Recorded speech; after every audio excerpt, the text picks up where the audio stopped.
Alright, so I am recording at this point, so you can officially assume that we're on air, so... The pre-show. Yeah. I don't know if we haven't done pre-show in a very long time. I believe the same thing happened last time I was on.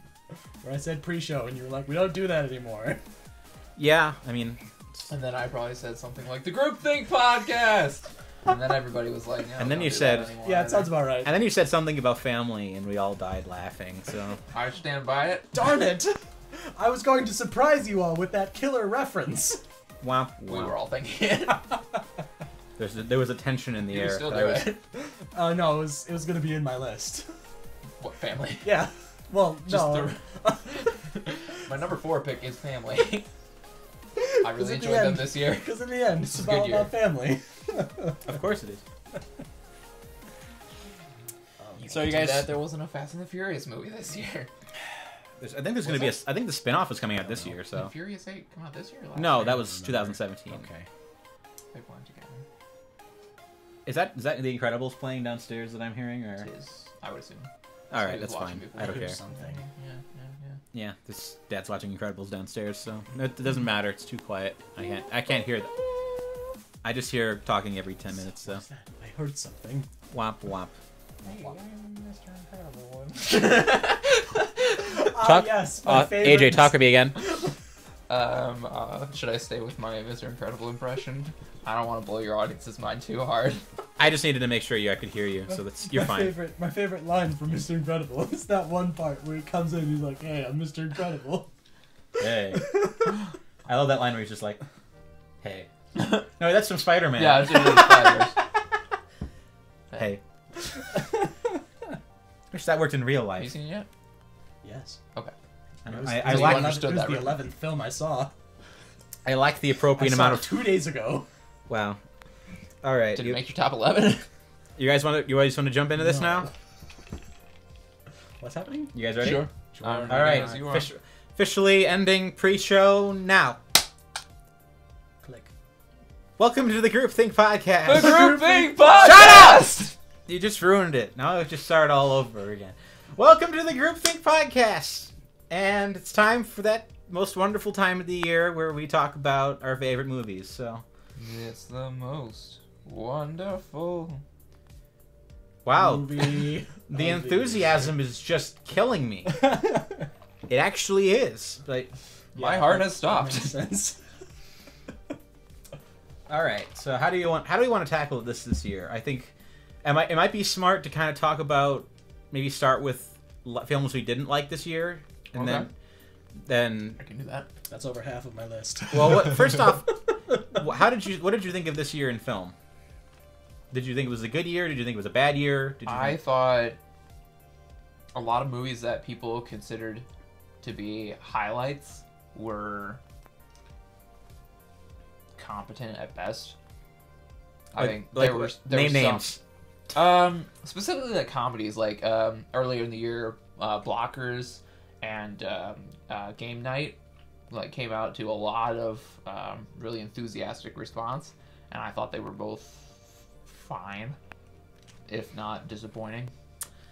Game Night is okay by modern comedy standards. Like I think we've kind of evolved past the point where the big budget comedy movies of old could really happen. Like you wouldn't find like a Planes, Trains, and Automobiles or something of like that in this filmmaking climate. Yeah, not widely released anyways. Yeah, the wide release ones are low budget. They're kind of middle brow. They're kind of crude. There are some good ones. Like I think Seth Rogen makes above average ones. Apatow makes above average ones, sort of, but he's That's generous. I mean, yeah. I mean, I think we're kind of Although, spoiler alert, there is a Judd Apatow movie on my top 10. interesting. I mean, as I said, I think comedy is just kind of a dying art form. Other than like Edgar Wright, maybe some indie guys like Taika Waititi, there's just not that many. Well, I just think it's transcended into so many different genres now. Everything is funny. Yeah. Yeah, gonna say. that's an interesting point. I mean, it's not. There's no dedicated comedy genre anymore. Mm-hmm. Straight comedy is straight comedy is not dying and disappointing, as I said. Yeah, I mean SNL's not good anymore. I mean, they're what was that? Matt Damon's. I think the last episode before the New Year's hiatus, I felt that was the highlight of the season. Was that the one when he was playing Brett Kavanaugh, or was he playing? Was it something else? I think it was after that. Yeah, he showed up as Brett Kavanaugh Yeah. a couple times throughout the season. I think he may have done a bit with it in the episode that he hosted, but okay. No, there's a lot of just surprisingly above average sketches, especially like compared to the rest of the year. I'll be honest, I haven't sought out any SNL, so I think I still watch every episode. I'm sorry. I have a blind love for it. I mean, the last time I saw a clip I really liked was Black Jeopardy, which was spectacular. With Tom Hanks. Yeah. So good. Gosh. I bought a box set of Medea movies from Walmart. And then the what's his name just goes and gives him a big hug. It's like, No, That we is- cool. We cool. yeah. What are small bottom women good for? Not What a is damn thing. absolutely nothing. Yeah, what is not a damn thing? I know that's right. All right. That did more to heal America than anything in the last 3 years. So true. Or Thank you, true. SNL. I'm sorry, America. That needs to be a title of a movie. I'm sorry, America. We're sorry. Sorry. Anyone catch that was a South Park reference? Nope. Yeah, no. I could tell it was something. That was Like the he's B. That was referencing something. that I know was it. that was the BP oil spill joke. So it was the guy going on his national campaign of saying he's sorry, and then you just the. Never mind. I'll go watch the clip. It's So funny. it's extremely dated. Got That it. just made me think of Cars 2. Oh, I'm sorry. No, I quite like Cars 2. Oh, We're no. sorry. I actually haven't seen any of the cars after the first one. So what was the what did we Cars talk 3. much about the question I posed this year in movies? What was our what did we come to a conclusion on that? So if we did, Towards the beginning of the year, I was actually enjoying a lot of the movies that I was seeing. I think there is a sense in which when I pay money for something, I kind of forced myself to enjoy it at least a little bit. But then in looking back on most of the movies, I sound like these aren't great. I mean, was Blockers from the first half of this year? Mm-hmm. I mean, I April. I'd okay. say. I just remember the first 5 months this year being relatively barren. I mean, like there was Black Panther, which everyone went and saw. There was one or two movies that I ended up on this list, but there just wasn't. Most of the best movies of the first half of the year technically came out last year, which is why That's they the don't thing. make it on this list. January unfortunately, through for me. May, or January through the end of April tends to be a dead zone. Like you'll get a couple of things, but like I remember back in 2016, I got really, really frustrated because there was the only two major releases that I saw for 4 months were Kung Fu Panda 3 and The Jungle Book, and I was just Both sitting there. not bad. Yeah, both competent, but at that point I was just like, oh my gosh, I need a movie to come out eventually, and then Civil War came out, and Nice Guys came out, and finally film kind of started going again. Well, so. I think about last year, and like that's when surprise hits like Get Out can really make Yeah, waves. but we were talking about that on. And I don't think we had that surprise hit this year. That's why we were talking about that a bit on the show, or about that last year. What made last year work for me so well was the fact that there was consistently something decent in theaters. So first half of the year we got Lego Batman, John Wick 2, we got Get Out, we got Logan, and there was just something coming out constantly that was either okay or really good. And the ones that were good were above the normal threshold of what normally good is in this genre. And A Quiet Place also came out earlier. that was this year. That was this year, but right. But that's something that came out in the first half of this year that was very popular. I'll be honest, My that movie opinions is on it. that movie has accrued a lot of respect, but it didn't do much for me. Like It's very tense, very well made, especially for a first time director. It just had some things that completely destroyed the movie for me. Well, I've heard people talk about the logic and like rip the logic apart. Like it's like, oh, it's smart in some areas but dumb in others. I'm like, that's not the problem to me. The problem is just that I found the story to be not terribly engrossing. Like by the end of the movie, my heart wasn't breaking that some of these characters were dying. Spoilers. It was, well, it's a monster movie, of course. It's an ensemble monster movie. The reason you have a large cast in a monster movie is for half of them to die. There's so 4 characters. it's an Not ensemble. an ensemble. There's, I mean, It's not a large cast, at least. You're there's expecting also like 4 deaths. well, Unless yeah. you want to count the entire rest of the Earth's population that died when it first starts, but I don't think that's fair. Well, I mean, you could. I could thought It Comes at Night was the better version of it. It Comes at Night is weird. I mean, I don't. It's one of Admittedly. those. It's an A24 art movie, so you don't know what it is going into it. But A24 art movies are right up my alley, though. I fully admit that. I like A24, but they bug me at times. Like some of their movies, I think they have the same color grade person or the same team for all their movies, so a lot of their movies end up looking the same, and that kind of gets me the wrong way. Do you know? Does that need? They definitely go for a very natural feel throughout. Yeah, and obviously I like several of them. I mean, Swiss Army Man is amazing, but a lot of them end up having the same tone and feel to them, even though they're from drastically different creators. Like, It Comes at Night and Hereditary look very similar as films, and they have a lot of the same kind of weird anachronisms. So, I mean... I would say It Comes at Night has more of a red color palette, whereas Hereditary is more blue. Sure. So, I mean... That's just going into the minutia of it. I mean, I think that there's something underlying my annoyance with this, but I'd have to put more thought into it. But I haven't been on board with a lot of the A24 films recently, so where was I going on this? But I was just gonna say It Comes at Night was good, but I didn't quite get into it. So I thought it was very emotionally affecting. it's not a bad movie. Yeah. It's good for what it's trying to do, but the funny thing was that people thought it was like a monster movie going into it. So Its main problem was its marketing, yeah, I mean, having expectations makes the movie harder to watch. So which is why I try not to watch trailers anymore. It's Yeah. very difficult. even A24 doesn't do a good job with that. So You just have this huge push to force it to look the most actiony and most entertaining and appeal to the lowest common denominator. yeah, And then you get there and it's like, I would have This been is far for- more... This Well, is it's like, very specific. yeah, well, and sometimes it's even to the point where it's like, if you had shown this in the trailer, I would have been far more interested. You know, there's probably I think there was a couple of films this year that had that problem, but I don't know. I'm Are we forgetting. going to go into our worst at all? Yeah, we can jump into our worst. I'll just say, my opinion was that this year was much less consistent than last year, and that bugged me a lot. So, but the latter half of the year has really filled in my list more I wasn't expecting. So it's not a bad year overall.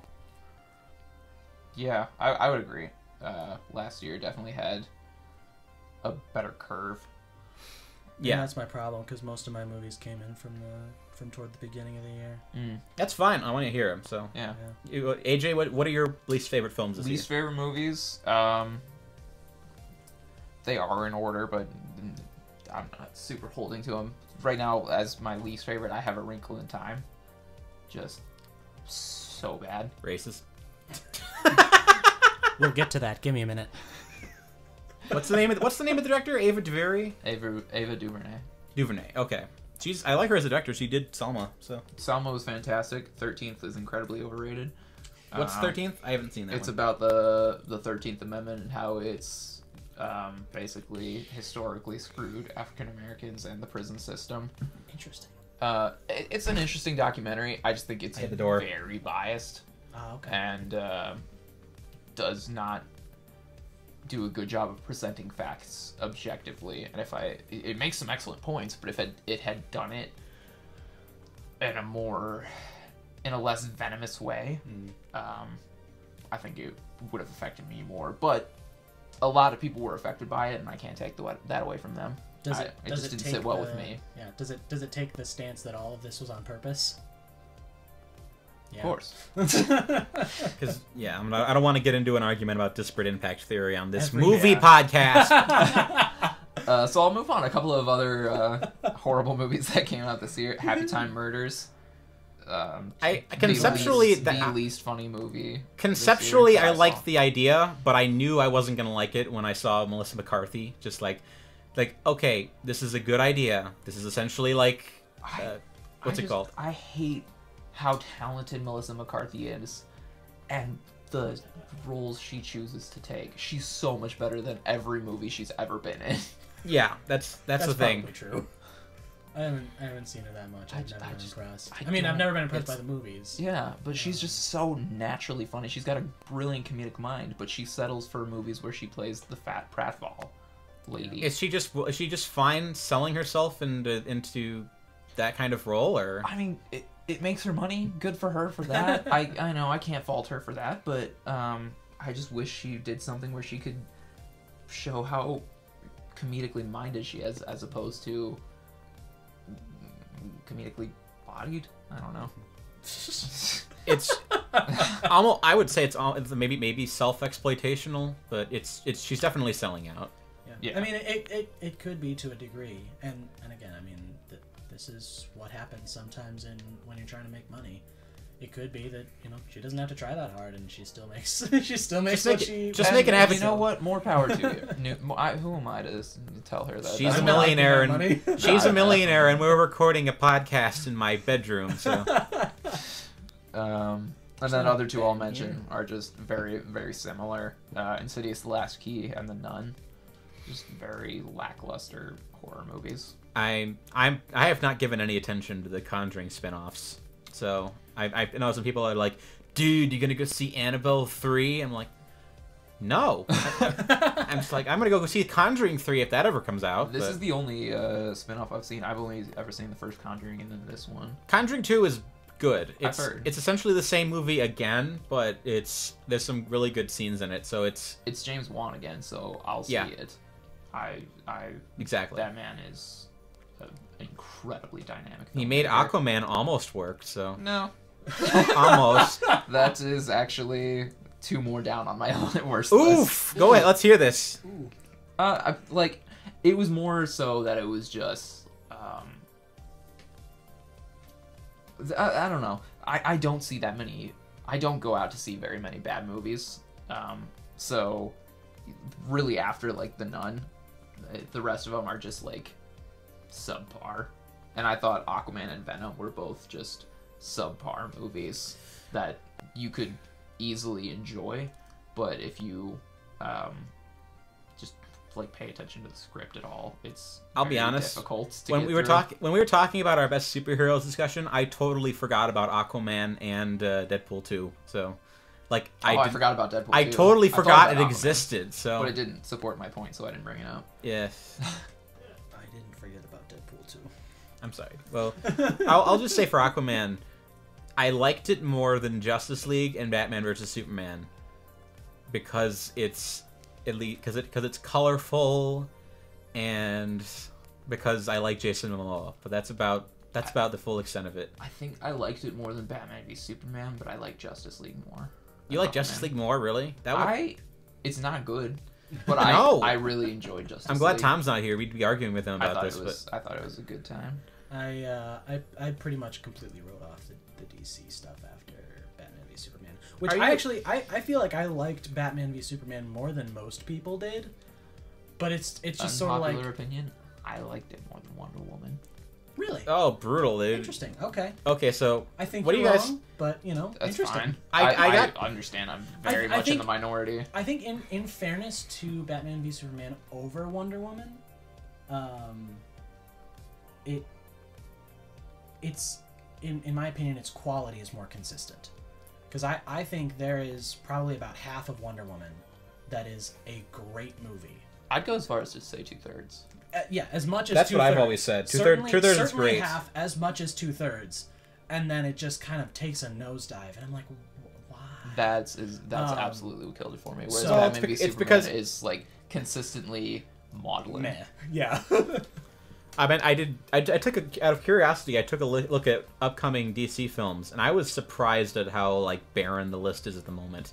They have Shazam coming out in April. They're standing on very in April? unstable They ground. they almost had Wonder Woman 2 coming out in December, but that ended up getting postponed to June of 2020. So Interesting. That's They've why also- it's postponed. yeah, I don't know why. I mean, I'm actually on the team that thinks that movie's going to be bad. So like I don't think they're going to be able to make Lightning can't Strike disprove twice. I don't think they're going to be able to make Lightning Strike twice. I think they're gonna flounder, or it's going to be really preachy or something. I mean, I think they floundered in Aquaman. I mean, they kind of shut up. So other than that, they have Birds of Prey, which is conceptually interesting. I think the idea that Margot Robbie liked her character so much that she went out of her way to write a script for herself, so she could be in another movie is kind of cool. The Matt Reeves Batman movie is still Is it happening. cool? It's a mistake. Well, good idea and good execution are two different things.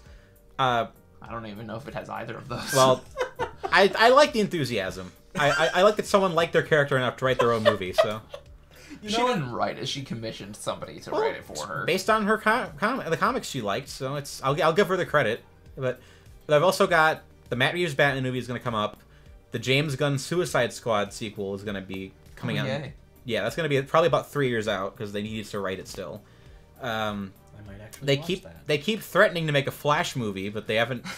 They That keep is a losing. We'll make it, I tell ya. They That keep is a- they that is keep a- losing directors and they keep changing their mind. They probably aren't. They're gonna keep pushing off the Justice League sequel. Like at this point, I have no idea where they're even going. Like Shazam's coming up next, yes? Shazam is in April. Has development hell ever resulted in something that was good? Yes. Okay. Tension can help, but it's only if the artists are smart. All right. I can't think of an example off the top of my head. I mean, Yeah. you'll see it a lot in video games. You'll see it a lot in films with Well, but I mean, extreme you production look at- histories. You look at the movies and games that are coming to my mind is like probably the most infamous example from gaming is like Duke Nukem Forever, where that was in development Yeah. for forever, and then it came out and people were like, wow, this is hot garbage. yeah, I mean, there's no secret formula to making Not this to work. mention so. Half-Life 3, which is never happening. Well, there's not like there's a secret formula to making these things work. It just depends on the creative process of who's in control of what and when. Yeah. I mean, obviously it's There's nothing about it that should make it, awful. At the end of the day, it's still the same process. It's just taking longer. it usually just becomes too milquetoast by the end of it. So, Yeah. Milquetoast is a fun word. do you have any Is more it bad one movies, word? AJ? Or Okay, interesting. I've never seen it. spelled Yeah, it's got a Q in it. out. Okay. can you ask them turn down the movie a little bit? It's kind of I'm hearing it a little bit. Darren!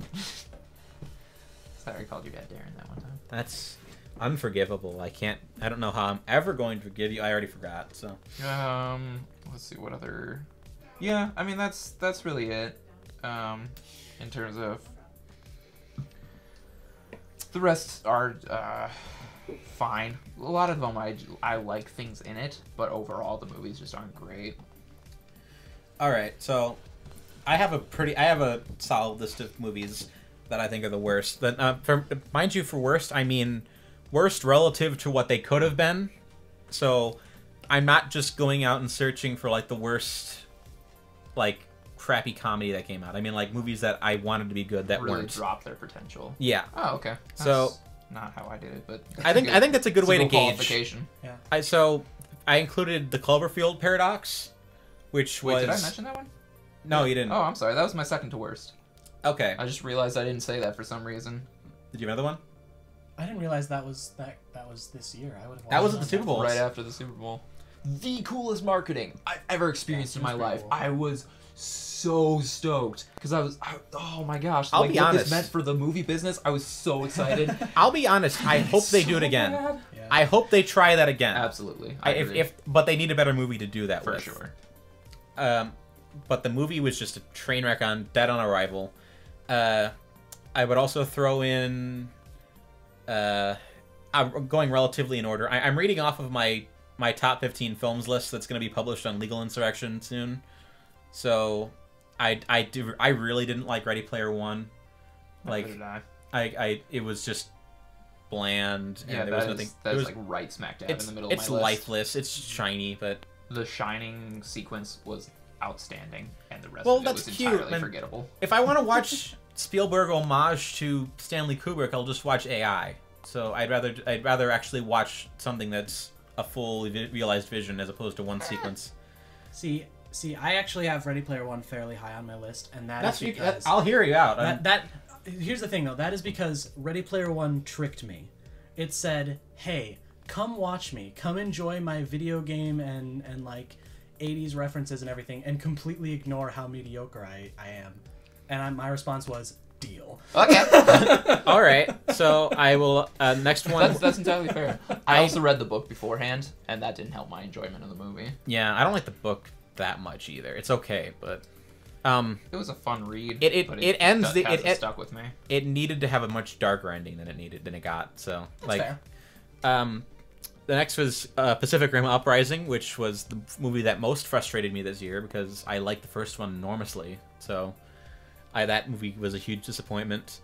I really didn't like Solo: A Star Wars Story. I think That's right there with Ready Player One for me. yeah. Best Friends, which I don't know if you've heard of or not.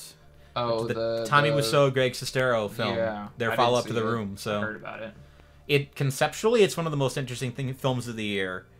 In practice, it's a student film trying to be a David Lynch film. So it is just the most depressing thing. It looks terrible. There's the plot just meanders for the entire second half. It's just it's a mess. But I mean, good for you guys for making a movie. And I think it was successful too. So.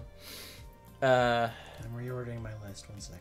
That's fine. And I'll throw the Predator on there. I mean, I wanted the Predator to be amazing because I love Shane Black, but Yeah, that movie just sank so bad. I enjoyed it. It was still disappointing, but I enjoyed it because I have such a love for Shane Black as well. It was just such the most aimless splatterhouse film I've ever seen. Like it was like I don't understand how the guy who made The Nice Guys can make this movie. And the original Predator, at least. Well, he was acting wrote in it. Well, I don't think he wrote it, but he acted in it. He probably added some lines, but Okay, but yeah, it was incredibly forgettable, which I've never said about a Shane Black movie before. Kiss Kiss Bang Bang is one of my favorites.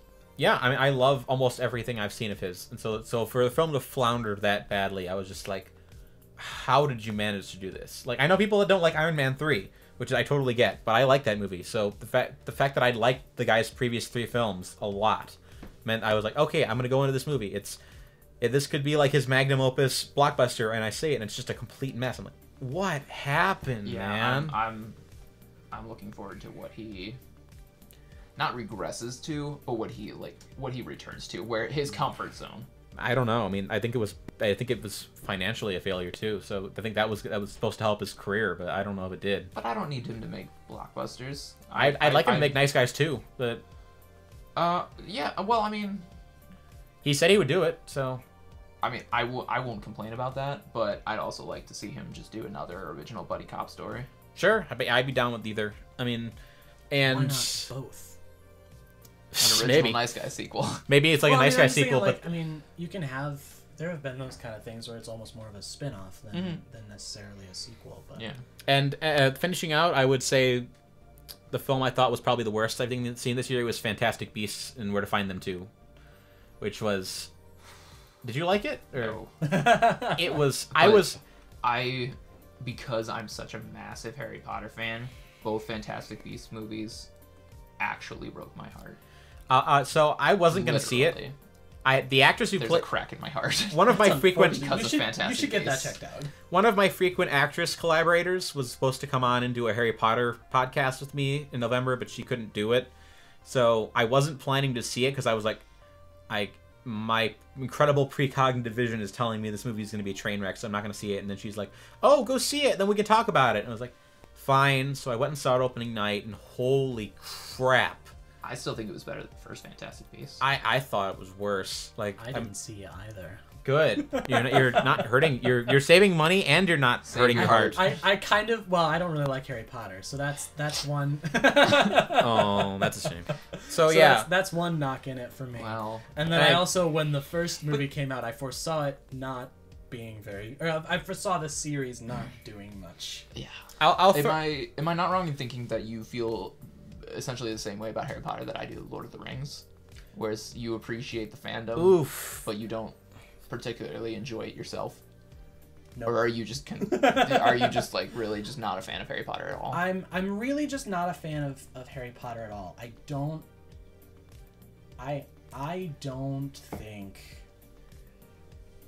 think she's a good writer. I've heard people say that. I mean, I've heard people. Not a good screenwriter. She's not. Both. No. That's debatable. I think That hurts me inside. I think a more talented writer could have made that same story work so much better. I'll send you both the article I wrote about Fantastic Beasts. You'd probably get a kick out of it. You'd probably get a kick out of it because I ripped it asunder. So it's cathartic. But yeah, I'll throw in another caveat for the quick title. Bad movie I liked this year. I liked Death Wish. I don't know if you saw that, but I didn't see it, but I liked the format of that. Bad movie I liked this year. Strangers Pray at Night. Okay. I mean, with Death Wish, it's essentially on par with like the bad Death Wish sequels. So it's just another Death Wish film. So I liked it. It's like, oh man, this is a great follow up to Death Wish 4: The Crackdown. You also have a weird, unabashed love of Charles Bronson. Well, Death Wish, but perhaps Charles Bronson in general. You must respect the Bronson. Looking at my list, He's my favorite Lithuanian superhero. Looking at my list, the only one that would qualify as bad movie that I liked would be Ready Player One. In my opinion. Well, it depends. I'm gonna have plenty of bad movies that I like in here, but I don't think this is all our opinion. Like, there are positive reviews of Ready Player One, and most of it is people who didn't like the book at all. So if you liked Ready Player One, you're fine. I purposefully didn't read the book because I was like, it's not gonna do much. I'd check out the book. It's fun. Fair enough. I'll just say this as a quick summary of my problem with both versions. Weird. I don't know. I feel like I heard somewhere somebody was like, "Oh, the book's really weird." And I don't know. I'll just say this as my summary. I disagree. The book sets up a world that's essentially on the brink of dying, where everyone is indulging themselves in entertainment. Mm-hmm. That is the setup.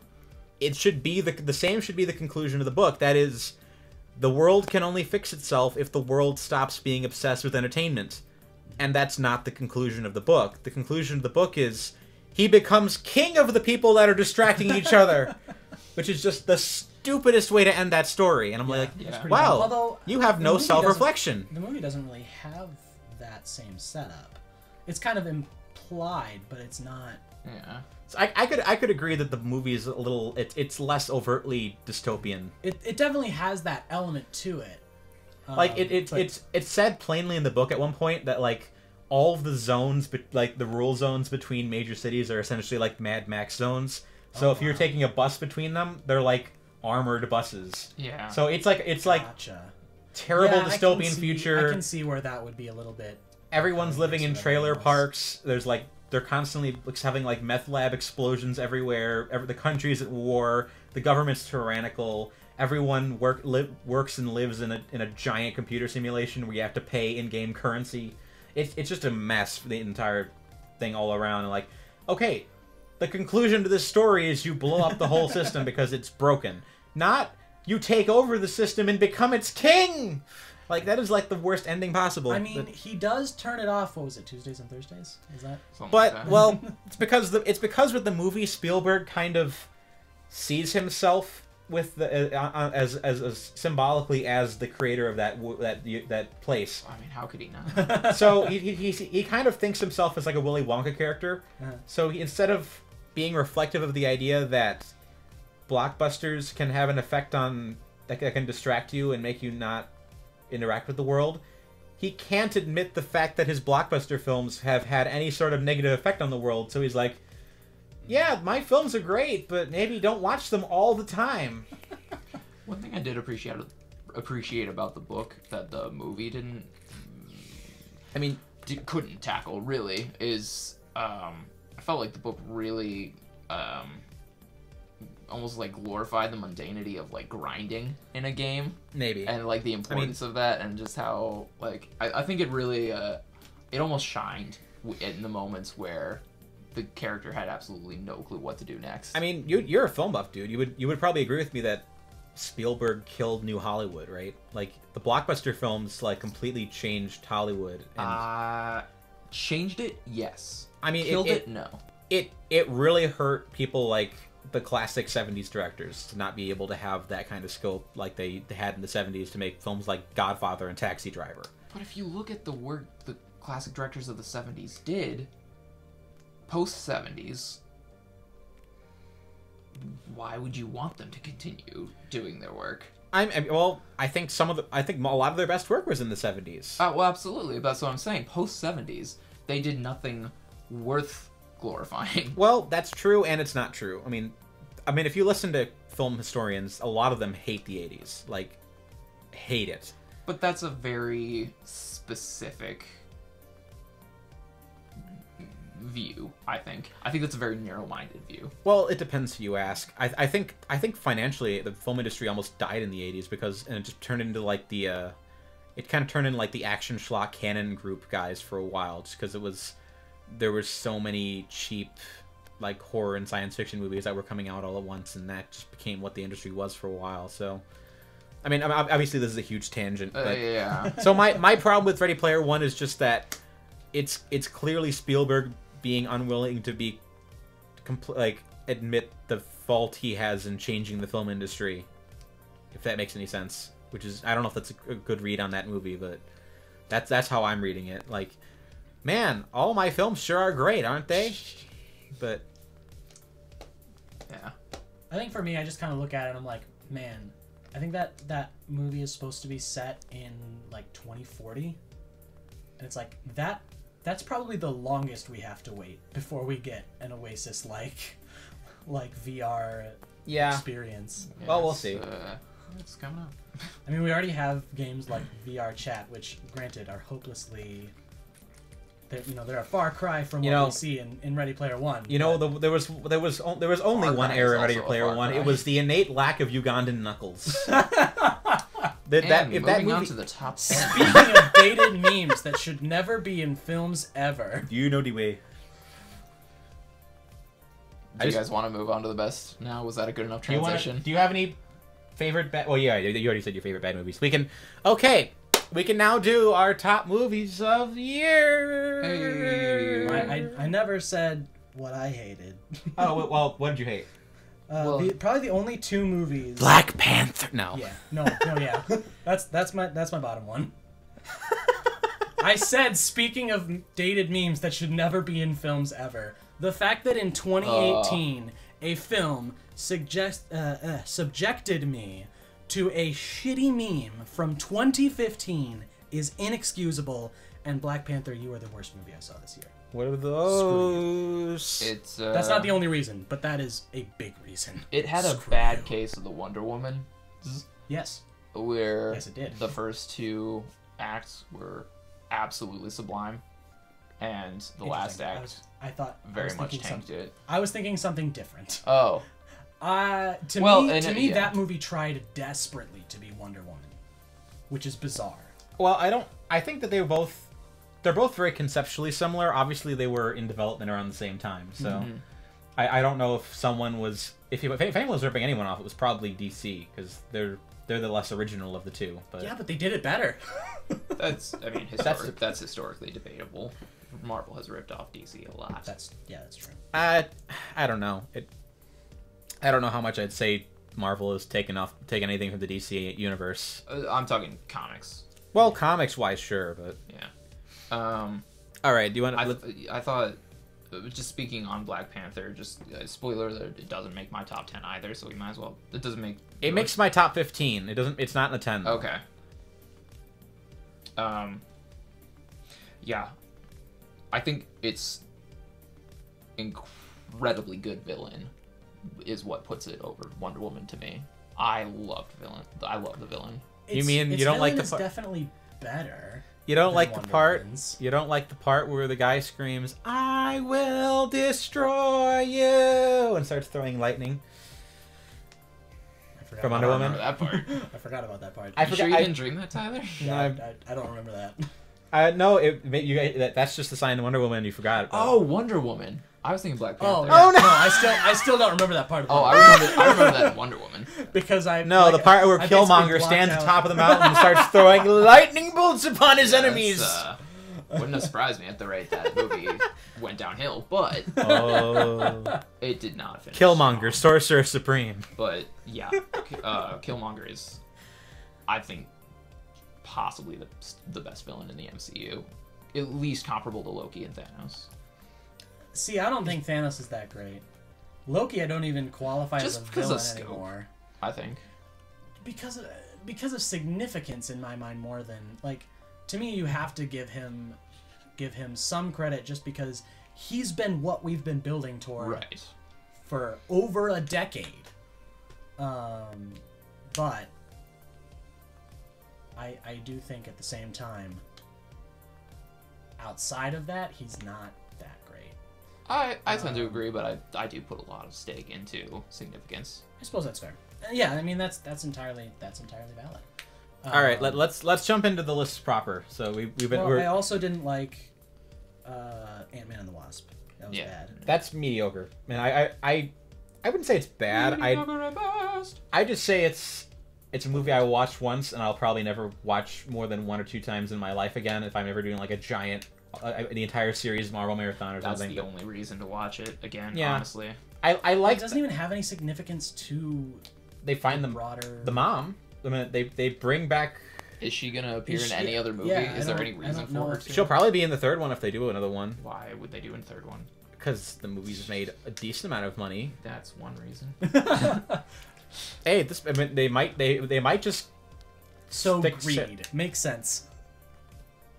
Disney greedy. Oh my gosh! Don't get me started. Surely you jest.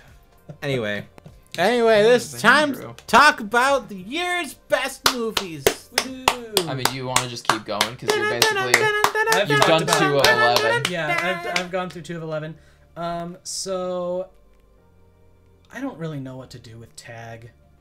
I like it in a lot of ways, but I also don't like it in a lot of ways. This is falling into what you were saying earlier about weird comedies It early this year. wasn't- So like it was. Tag has maybe the best comedic cast. Yes, it did, and you'd think they would have done something pretty great with it, wouldn't you? They were all like individually fun. Yes, they were, and they didn't do anything together. I agree. Yeah, Yeah, no, I it's definitely like agree with that it- assessment. It had some fun moments. It was definitely, it had a cute ending. It was weird because honestly, it had more significance to me emotionally than it did comedically. It didn't have all that much significance to me emotionally. It tried very like for a blockbuster comedy. It tried very hard to strike like an indie darling tone Yeah, and failed pretty bad. yeah. So that's that. The next 3, which includes Ready Player One, I did reorder my list. Ready Player One had been number 3, but I moved it down because I changed how I wanted to order it. Initially, I was just doing like I like to give extra points for things that aren't franchises and sequeling the hell out of their IPs. Yeah. So I was like, well, at least it's something unique. But yeah, Ready Player One is right in here. It's actually dead center of my list. But these 3 kind of are the same, how I feel about them, and that's Ready Player One, Solo, and Incredibles 2. Movies that I enjoyed, but I don't think are that great. Solo probably is the best of these. Solo's a frustrating movie. I mean, it's not. I would not say it is a terrible film, but we could do a whole hour discussion about Solo. I think at some didn't we do a Solo podcast at some We point? did. I forgot. Oh Wow. yeah. Yeah. Yep. In this I mean, very room. In this very room. On That was this very uncomfortable. same I mean, well, we had more last people. year. I'll just say this for Solo. This year. One, it was nice. It was nice that with the Spider-Man film that we got an actual full Lord Christopher Miller movie this year. So I'm not missing that because of that. But Still wasn't theirs. But- Technically, well, it should have been. And I will say though, the one thing that bugs me about that film is how constrictive it is to the idea of Han Solo.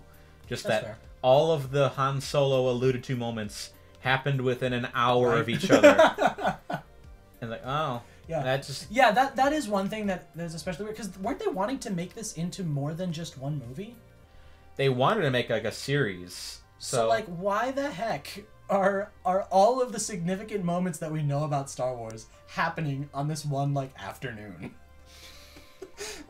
well, yeah, Yeah, So maybe I guess their prerogative was make the film self-contained enough that if we don't make it, get enough money for a sequel, then no one will care. Which Well, ironically they did that. is probably part of why It's paradoxically the most expensive one of the films so far, and the lowest earning. So, well, I don't know that that's paradoxical. well, that's the thing. Like everyone thought they were gonna fire Kathleen Kennedy over it. So, Which is That's ridiculous. well, the Last Jedi That's because it's the hating corner internet. of the internet just was frothing over it. So, is it only a quarter? It's a very loud quarter. I think Corner. it's like a corner. Oh, corner. I don't enunciate words well. I am sorry, but yeah, like those. Have you seen any of these guys who do like the multi-hour Last Jedi reviews? On purpose, no. The only They're Last interesting. Jedi reviews I've seen are ones that are at least mildly positive, and they're not more than an hour. They're interesting, but I think they were clearly somewhat cathartic to the people who were making them. But Yeah. Sure. there are still people on YouTube that will not shut up about the fact that they don't like Kathleen Kennedy. So I'm like, I at some point I want to do a full piece. I don't feel like I The have Last problems Jedi. with Kathleen Kennedy. I feel like I have problems with Disney. Well, she's the one. She's the Kevin Feige of Star Wars. So Yeah. she's the one making decisions. And I will say, once they're done with this trilogy, I want them to stop doing Galactic Civil War movies for a while. That would be very nice, wouldn't it? If they Is that complete even legal? if they completely It's turned Star Wars. hold on, if they completely turn heel, and they have two trilogies currently on the docket. One's the one being done by the Game of Thrones guys, and the other one is the one that they're being done by Ryan Johnson. And supposedly neither one of them has anything to do with the Skywalker saga. Thank God. I'm thinking, do one of them in Knights of the Old Republic, and then do another one like distant future that has nothing to do with any of the current conflicts. Brand new like visual story, brand new spaceships. I think if you had those two series running concurrently, people would be fine with Star Wars again, because I think people are getting sick of a lot of the same things happening over and over again. Like, I mean, I was sick of it after episode 7, so... well, I think once they kind of transmutate their stuff a little bit, I think it'll improve. Like the people will have more original content to chew on, and people will be a little happier, I think. One time I turned heel and sprained my ankle. Nice. So Anyway, Masterful transition so what else? to us talking about So what's the above next film. what is above Andrew's list above the movies that he thought were okay? he's got like 3 more left, right? I have 5 more left. All right, let's hear this. So, similar thing. These 3 are kind of together in my mind. I can't decide which one I actually put above the others, and that is Avengers: Infinity War, Deadpool 2, and Jurassic World: Fallen Kingdom. Whoa! You gave Jurassic World that high on the list? Listen, it's Chris Pratt. No, honestly, I'll accept that as an answer. The biggest thing with Jurassic World is I had very low expectations. And it surpassed them by quite a bit.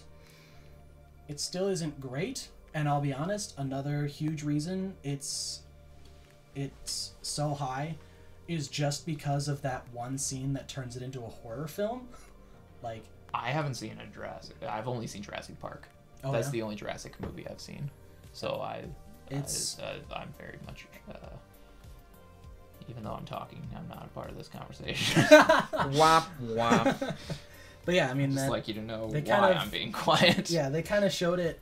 They showed bits of it in the trailer for it. But yeah, there's one scene where the big bad dinosaur is in a house with a little girl in the bed, and it's just, it's something where I love the use of of non-traditional things. You know, you don't see the dinosaur going up to the little girl at first. You see the shadow creeping around the room, and some different things like that. That You know what you adds really like? a lot of tension, and I adore it. You know what you would really like? Horror movies. But Womp If womp. you Here's enjoyed the the horror problem. scene in Here's the Fallen problem. Kingdom, you may enjoy horror movies. Here's the problem, though. I hate jump scares. I think they're cheap and stupid, and horror movies are full Not of all jump of them. scares. Not all of them. That's true.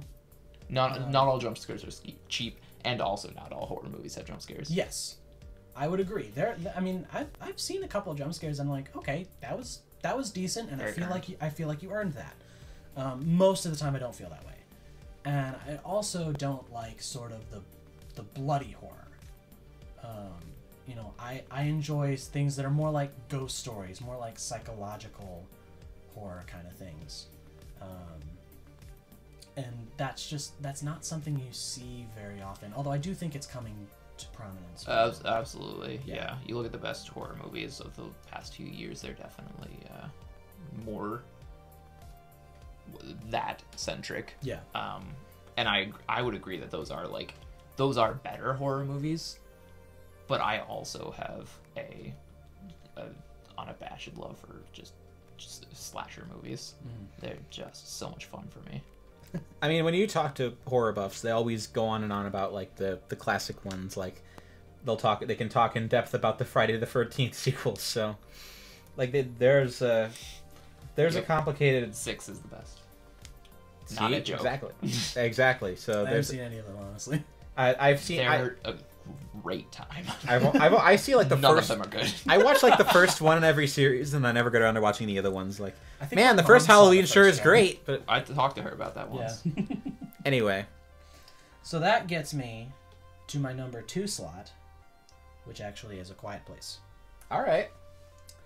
I love sort of the subtlety of it at times. There are lots of things that it kind of, because it doesn't have that intense dialogue that is prominent in so many movies, what it does is it gives you the information you need on screen, and if you don't pick up on it, that's your bad.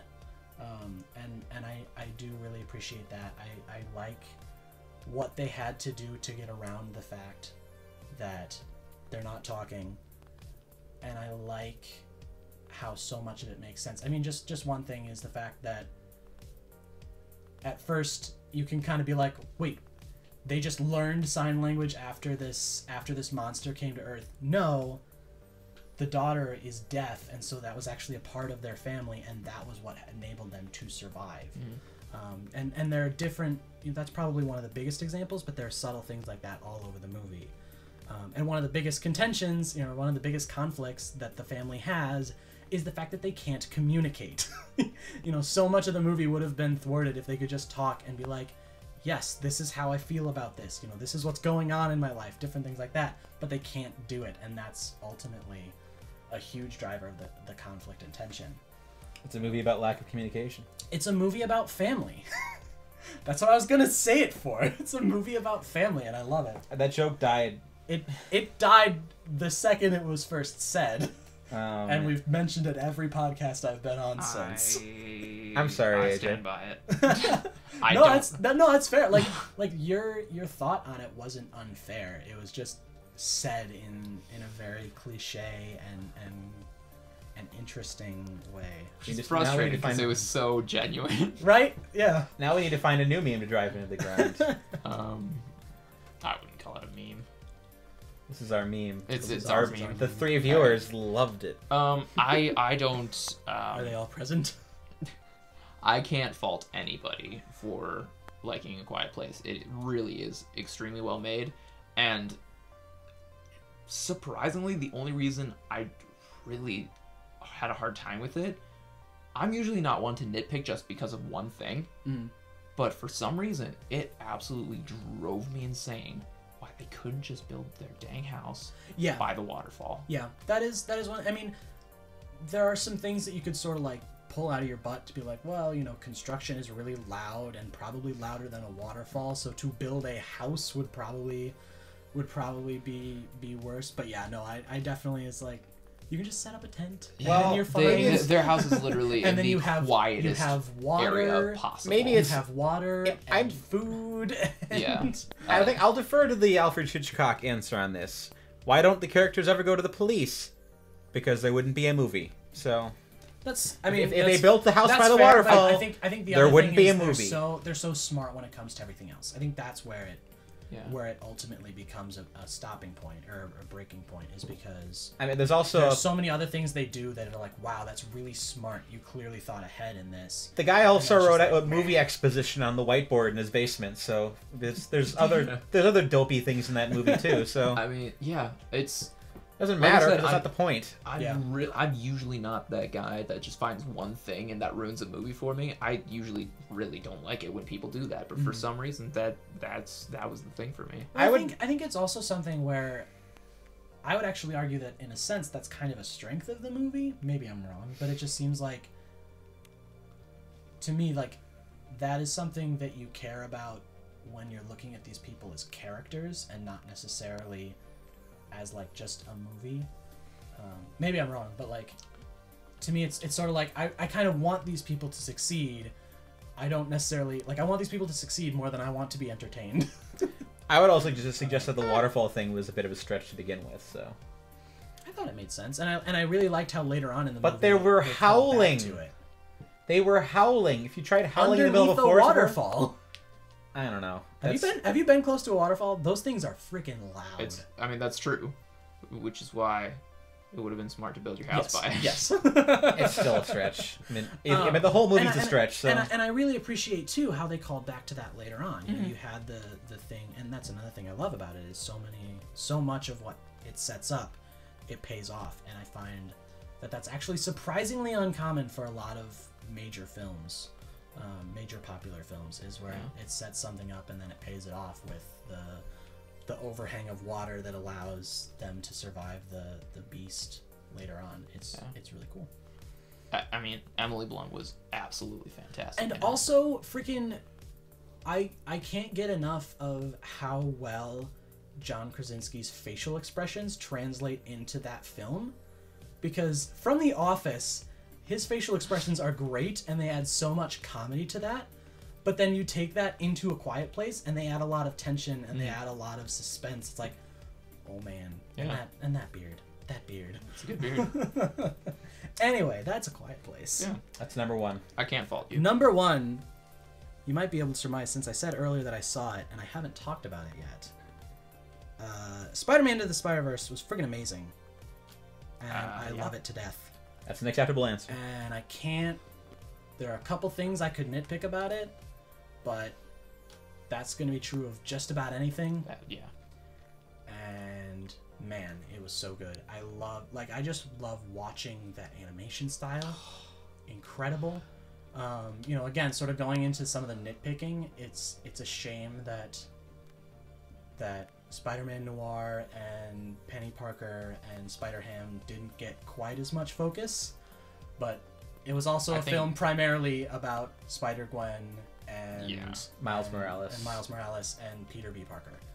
Those were the focuses. Those were the people that had character growth, and those were the characters that had room to grow. I mean, the others were kind of like just sort of there for a lot of times just comedic effect. Right, and I think they all had the perfect amount of screen time. Yes, I mean, obviously, you could spend... I think the fact that you want to spend more time with these characters is exactly what the movie did right. Absolutely. And again, sort of just the street motif that they took for Miles Morales. Not something that's unique to that movie outside of, you know, his other comic books, but it was used so masterfully. Yeah. And maybe this is just something that I haven't noticed, but I've seen Miles Morales' Spider-Man costume in the comics, and it, at least from what I'm remembering, it wasn't that graffiti look, and I adore that graffiti look to it. I think it's just sublime. It was very much that character. Yeah, absolutely. Yeah. Did the whole thing very masterfully. Again, sort of going back into some of the nitpicks. It seems like the only reason they had Spider-Gwen showing up a week earlier than everybody else was just for that twist.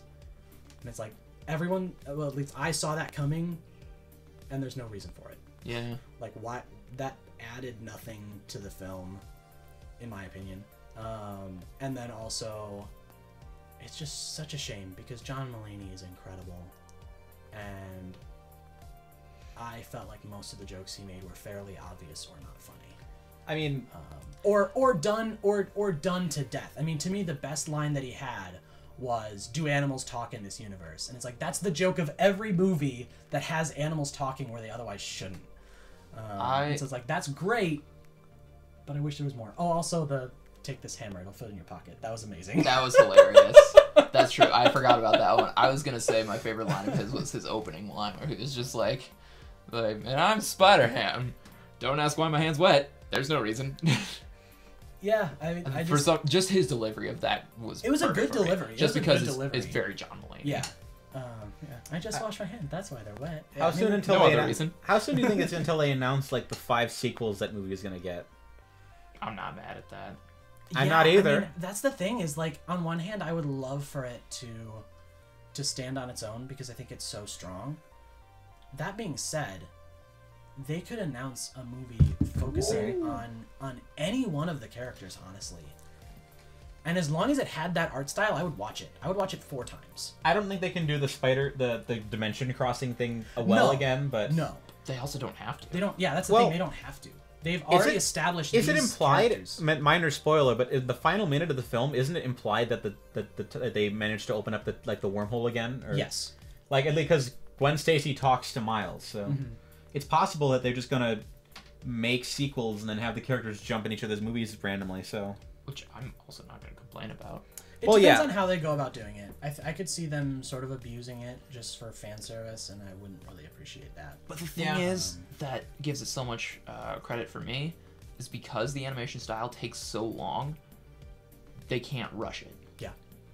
No, that's. how long were they working on that movie though? A couple of years? I think like 3 to 5 years.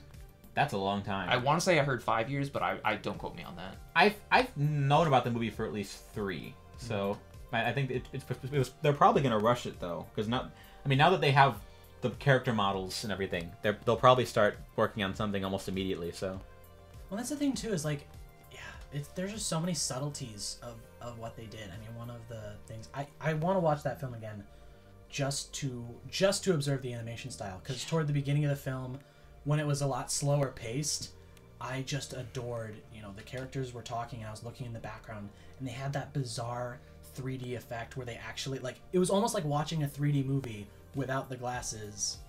Not like it was actually 3D, but if you were watching a 3D film with the glasses and took the glasses off, because you saw the separation of the images and then they would come together when you were supposed to focus on them. And it's an animation style that you can tell takes love and care and work. Absolutely. And one of the reasons I'm kind of upset with Disney is because most of their animation styles, or like most of their animation stuff, is just computer generated. And it's not that doesn't take work, but it doesn't take as much work, and it doesn't feel as. I don't find it to be necessary for them, though. That's not what they're going for. They're not going for killer animation. They're not, and in fairness, you can look at a lot of the stories that they're going for are ones where that animation style works. Because I do think that there is a sense in which what kind of story you're wanting to tell has an impact on how you're going to show that to your audience. And so I think they're choosing stories that work well in that kind of style. I just wish they would choose stories that worked with that you need a different style for. Because I mean, that's entirely fair. Disney does it because they have the market cornered and they know they can make $1 billion annually. So yeah, well, I mean, I just think of two, like, they can make $1 billion in one movie. Yeah, two as I said, annually. 2 shots in their 2D animated films that always strike me, and these are very different films. But it's those moments where the 2D becomes 3D because of how they're using it. That one shot in Beauty and the Beast where it's over the chandelier and you just see the world moving around it. And because it's hand drawn, because it's that 2D, it's not quite perfect, but like you can tell what they're going for and it works so well. The other one is the over the head shot in The Emperor's New Groove, where he's walking through and you see the room around him, and those things are so cool to me, and you don't get that in the CG. What you get in CG is CG landscapes, and it's like, or I could go out into the real world and see real landscapes, and those are better anyway. Those are obviously the most painstaking shots, though. So. Right. Agreed. And I don't remember that shot in Emperor's New Groove, sadly. It's part of the opening. I mean, honestly, that just gives me a reason to watch it again. It's I'm it's okay not with that. it's not stunning. It's not like, oh my gosh, that's so gorgeous. It's just interesting. It's interesting, and again, They has put one work of into those- it. Yeah. They put work into it, and again, they had to hand draw every perspective for that shot, and they had to reimagine it every time. You know, most of the time with a lot of those 2D animated stuff, is you have 3 or 4 things in a shot that are going to be moving, and you just redraw those, and you have the background static. You can't do that when you have the camera moving. Right. And I think so it's of just very interesting. Hercules. I think Hercules has a lot of good Herc- shots like Herc- that. Yeah, well, and Where it's Hercules very is- like it's early, but I like it. Yeah. No, I think old Disney is full of that kind of stuff. Sure. And now, in my mind, the highlight of new Disney stuff is where, I mean, like in Moana, where they're telling the story on his tattoos, where they go into a different art style. That's where some of the more of the beauty comes in of those, not the landscapes, which I know they work hard on. It just doesn't feel like it as much. It feels more soulless. All right. Which describes Disney perfectly nowadays. Speaking of soulless, let's get to this AJ movie. No. Oh. I'm sorry. I feel like of all of us, I probably have the most soulless list. Well, I wouldn't call yours soulless. I'd call it like haven't seen a lot of movies this year. So. Uneducated. Yeah, that's fair. You're telling me you didn't do a 5-part retrospective on the works of Robert Bresson this year? Surely you just... And I don't have any pearls to grip right now. But... Are you well? Of course I'm well! Should I do some honorable mentions or should I wait? You can do honorable mentions. I've got a Okay. couple for myself too. So Yeah, just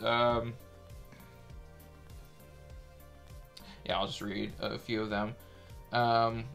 Really liked Halloween. Wasn't great, but I really enjoyed it. Again, an unabashed love for slasher movies. Simple Favor, I thought was extremely well directed by Paul Feig. Usually a comedic director, did a really... I'm also a sucker for mysteries, so that also played into me. Hereditary, I'll double check, but I think I would consider that to be the best horror movie of the year. Just had some of the most shocking moments of 2018 that I really dug, and it was really disturbing at parts. Didn't do everything perfectly, but hey, what movie does?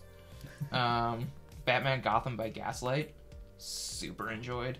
Like, yeah, you brought that up on the show. I brought it up on, that was my pick on the show. Yeah, just a really fun, unique take on Batman. That it was just a good time for me, and surprised me because like you have to remember it's in an alternate universe. So I think initially when I saw it, it didn't sit right with me, but once I've thought about it more, it's just like, you know, they had the liberty to take those choices because it's an alternate timeline. And then just like a few documentaries that I really liked that just didn't quite make my top list. Andre the Giant, Robin Williams' Come Inside Your Mind, and Minding the Gap. Minding the Gap was very difficult for me not to put on my top 10 list. Was that the skating movie, or am I thinking of something else? Yes, shot in Rockford, Illinois. Really? Yeah, made by Rockford kids. I heard about. I don't know what the premise is, but I've heard of it. It's because it's made by just a group of friends. It's so incredibly heartfelt and personal. Like it's the most personal documentary, and like that just bleeds through every shot. Is because it's just at the heart of it. It's just a bunch of friends hanging out and telling each other stories. And Oh, and I tried. I'm sorry. they're It's a they're almost movie like family. about I held on I'm for sorry. so long. Again, I wouldn't have noticed if I didn't look at you. Yeah, yeah. But yeah, and the fact that it was shot in Rockford just makes Yeah, it that much no. cooler for me. Yeah, well, that's awesome.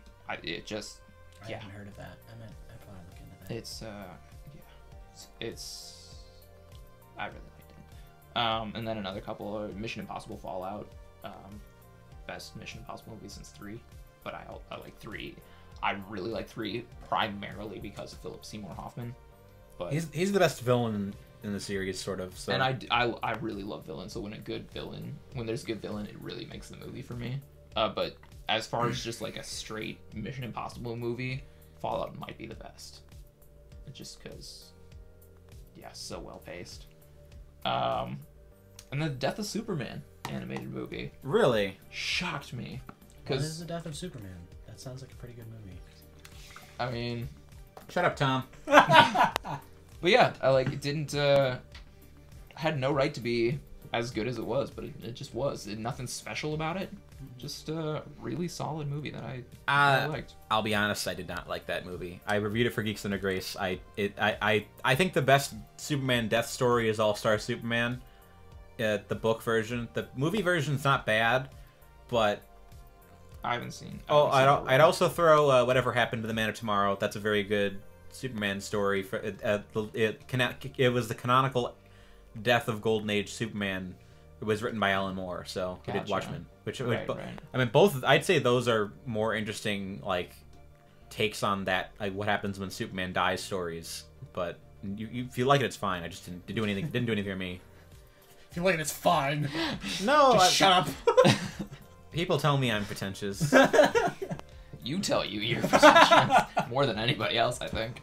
No, I feel like whenever I listen to super famous film critics, I feel like terribly pedestrian.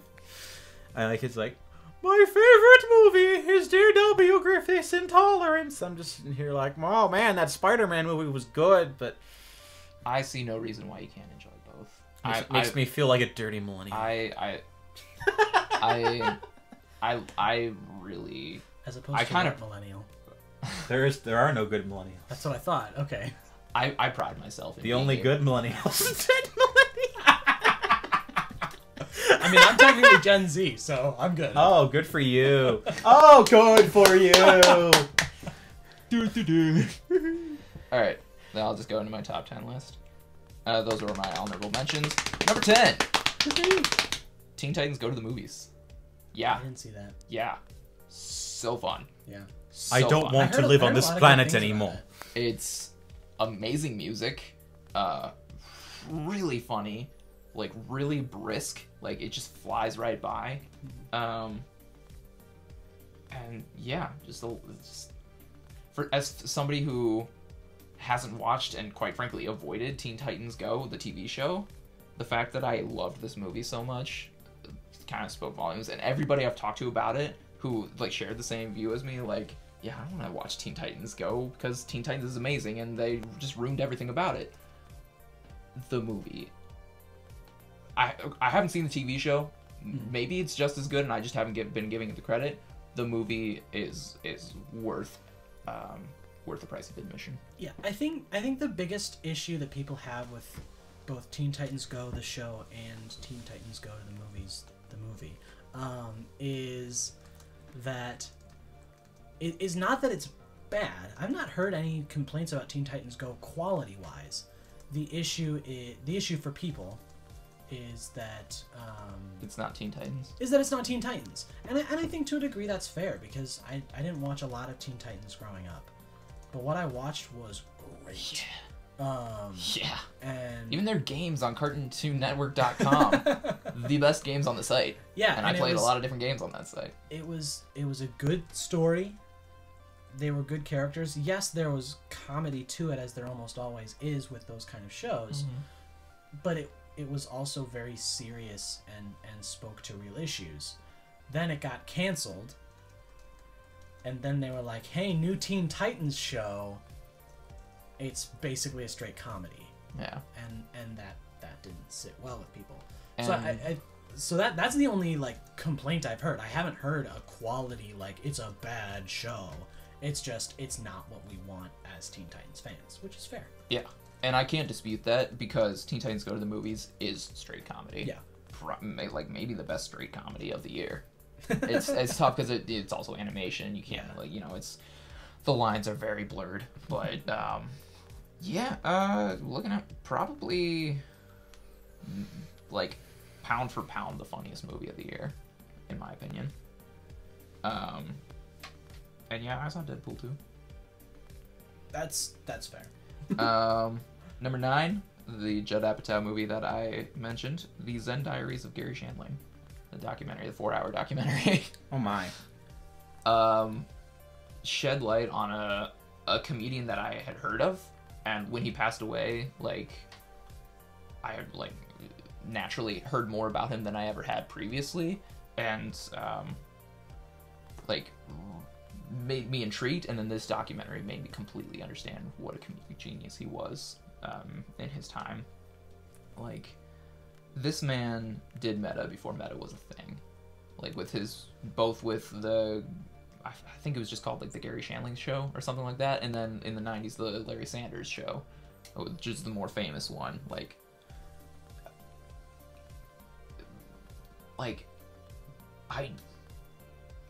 I wish I had known about him sooner, so I could have shown more people his stuff before he passed away. And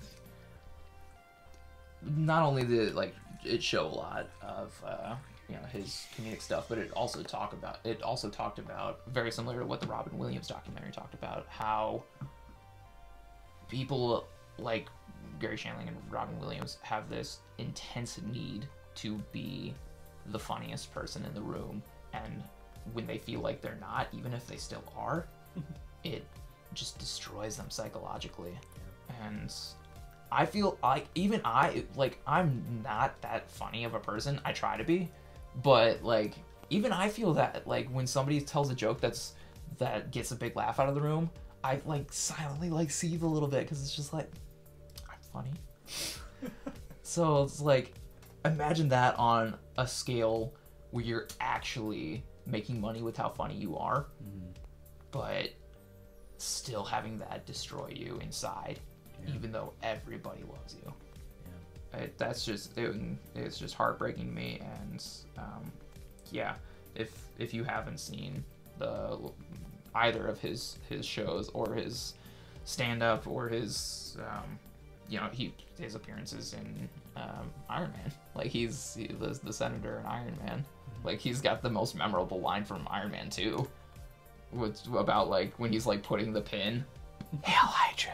Well, yeah, that's what I was thinking. No, when he's putting the pin on on Tony Stark at the end, and he's just and he pokes him, and he's just like, oh, isn't that annoying what a little prick can do?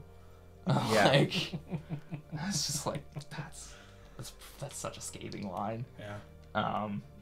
But yeah, great documentary.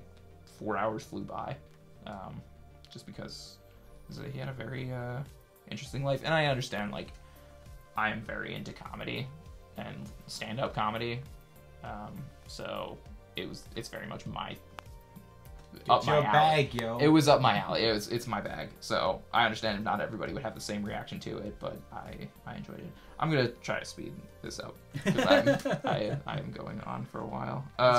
Number 8 is Incredibles 2. Okay. I thought not as good as the first one, but very, very close. I thought it had a couple of minor flaws, but overall it was still a fantastic Incredibles movie. I felt like it was good. I enjoyed it. I don't feel like it lived up to the weight, which is probably not fair to call it to do, and I recognize that. My biggest issue is that it felt like it was retreading the exact same conflict that the family had in Incredibles 1. In a different way, which was kind of nice, but still largely the same issue. See, I didn't mind that at all because it is a great story. Like in both movies. So like even though I was retreading it, Also, it's very like predictable. that's very true. Which also doesn't have to be a negative, but I felt like in that film it kind of was because of how off the wall and really interesting in that way the first film was. That is definitely the biggest negative I had coming away with it. Mm-hmm. That and the unfortunate lack of use for Dash. Yeah. I would have liked, like everybody else, had their moments except Dash. Yeah. And that kind of... And again, Kinda they did bummed such me a out good, a little they bit. did such a good job of that in the first movie as well. Yeah. I think that really is the problem, and is that the first movie exists. Womp Because, womp. No, that's entirely valid. because it's something where everything that The Incredibles 2 kind of is a little bit short on, it's something you can look at the first film and be like, wow, they did it perfectly in that film. Why? There's no excuse for not being able to do it here. I think it was just different enough where I'd almost describe it as watching The Incredibles again for the first time. Where it's just like I got the same feelings from it. Mm-hmm. But it was just different enough where it didn't feel beat for beat for That's me. fair. Or beat by beat for me. Yeah. Yeah, I understand. Very similar to A Quiet Place. The flaws that I see in the movie really took it down for me. Mm. I understand how the flaws in Incredibles 2 would take it down. It just didn't for me. Yeah. Number 7, I Love Dogs. Which is a Anderson. pun. Yes, it is. I love dogs. More of a double entendre. I didn't know that until someone pointed it out to me. It's like, I love dogs is a pun. It's like, I love dogs. I love womp womp. Really? He's got like the cork board like Mr. like yeah. strings and thumbtacks. Just like Mr. Professional Movie Critic Do-do-do-do. didn't I have to figure out what this that. means. Yeah, I unabashedly love Wes Anderson. He's my favorite director. He hasn't. That's not true. I don't love Bottle Rocket, his very first movie, Really? but everything he's done since is absolute perfection to me. He's like, I just love his style and sense of humor, and I Love Dogs was just more of that, and that was everything I wanted. I would have gotten a few more notches if it had been almost as good as Grand Budapest, but that movie is just so high, so it just... They're also high. I have such a hard time ranking Wes Anderson movies because I think they're all Grand so consistently good. I think Grand Budapest is his best film. I think Rushmore is. A lot of people would Okay. also say Royal Tenenbaums. I've heard Royal Tenenbaums. I've heard Rushmore. I mean, it depends who you ask. Yeah, so. exactly. But because they're so consistently good that it's very much just a personal choice what you find your favorite to be. Number 6. because it's not that I'm way sorry. if they're not all consistently good. Exactly. Fair enough. I think so. Well, yes, you I think so. feel like you were being facetious, but Oh, I like, definitely was. I completely agree with your sarcastic remark. That my sarcastic remark should be the truth, but it's not. Okay, I see what you're saying. Yeah. Number 6, Spider-Man Into the Spider-Verse. So good. I think we've said everything Oh, yeah, we so can about it. Just I can say more if you want. no, I mean that really speaks to how great the movie is. Yeah. So good. And I guess the only other thing I'll say about it is I had my first kiss after the movie, so yeah, that kind of makes it a little better. Number 5, Black Klansman. The better Black Panther movie of 2018. Oof. Such a great story, just such an enthralling ride the entire time. Great performances. Really, the only thing that doesn't make it flawless to me is Spike Lee. Spike Jonze is a very different director. Spike Lee got in the way of his own great work again. What ruined it? What changed it for you on that? Everybody watching it got got the point, Mhm. but because he's Spike Lee, he had to drive it in Yeah. so much further. Yeah. It's impossible to talk about the ending without talking about like the actual political fallout. Well, And yeah. Exactly. I don't agree with his take on what happened entirely. If it would take like I'd have to write a whole piece on it because Yeah. No, I- that's, I- that's No, fair. yeah. No, I think that's. I think he's making a slightly extreme statement that can be taken not in a good direction. So, but Who? Spike Lee? yeah, I mean, obviously Spike Lee respects. He's a great Absolutely. director, so Phenomenal. But his message usually drowns out the filmmaking, and in this case, I thought it was 2/3 of a very good movie. That it had a bad case of the Wonder Woman's for you. no, I think if it had ended 5 minutes before the end, when it looks like it's about to end, that's the logical place to end it, because then it leaves the implication there as a subtle point, and said it draws real life analogs that in real life are debatable and questionable, and I mean obviously We're talking about a 15-minute movie. no, I mean the last 5 minutes of the movie is set at the Charlottesville rally. Yeah. so. No, I know. Yeah. So, and obviously, there's nothing good that came out of that. It's It was entirely unnecessary to But- include that. I But I think can't he's take away from Spike Lee's artistic. liberty yeah. to do I just that. think that you can have a nuanced discussion about Yeah, what I that think- symbolizes relative to the film, and I don't think this is a good place to have it. So He had That's every very right. fair. He had every right to do it. And I don't think anyone's questioning that. No. Well, shoot, what was I gonna say? I do think, however, that, and honestly, sometimes the goal is to offend people, and that's fair. But I think it wasn't to offend people; it was trying to galvanize that's support. So. kind of what I was thinking. But sometimes I'm thinking wrong. So, I think the issue is the people who would make those connections and be fired up by it are going to make those connections and be fired up by it. Exactly. Whereas the people who wouldn't make those connections and don't care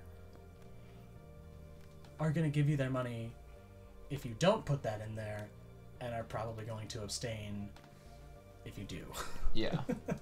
without And- getting without trying to approach anything resembling a stance on the topic. I think that was very diplomatic of you. Yeah, I I haven't seen it. I just heard about it. Racism is bad if you don't know. That's What? controversial. That's not. Obviously, that's not what we're Is talking that the about. debate topic today? Racism. Joining Yay us or from nay? Yeah, live Thomas versus Tyler on is racism bad? Joining us for this live debate is Thomas and Richard Spencer. No. Let's get... That'd be weird, but... Yeah, I really do do my best to keep politics out of movies.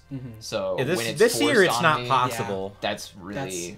That's no. I don't... This I year don't it's... like And it, and honestly, that's that's- really the only thing that kept me from loving this movie. And that's part of why I didn't like Black Panther too. That's fair. You It know, didn't bother me nearly as much in Black It's Panther it's not as because overt. It's it not definitely as just wasn't as ham-fisted as Spike yeah, Lee. yeah, yeah. Did you see Sorry to Bother You? Mm-hmm. That was the most overtly political film of the year. But But that was the point of that movie. That entire instead of just like hammering it in at the end when it was unnecessary, the entire That's fair. point of Sorry to Bother You was to put this all up in your face. And I yeah... kind of loved it for that. I respect the filmmaking, and I gave it a runners-up like nod in my list, but if for a movie that's entirely about the message, that makes it hard to grapple with it on a level beyond that.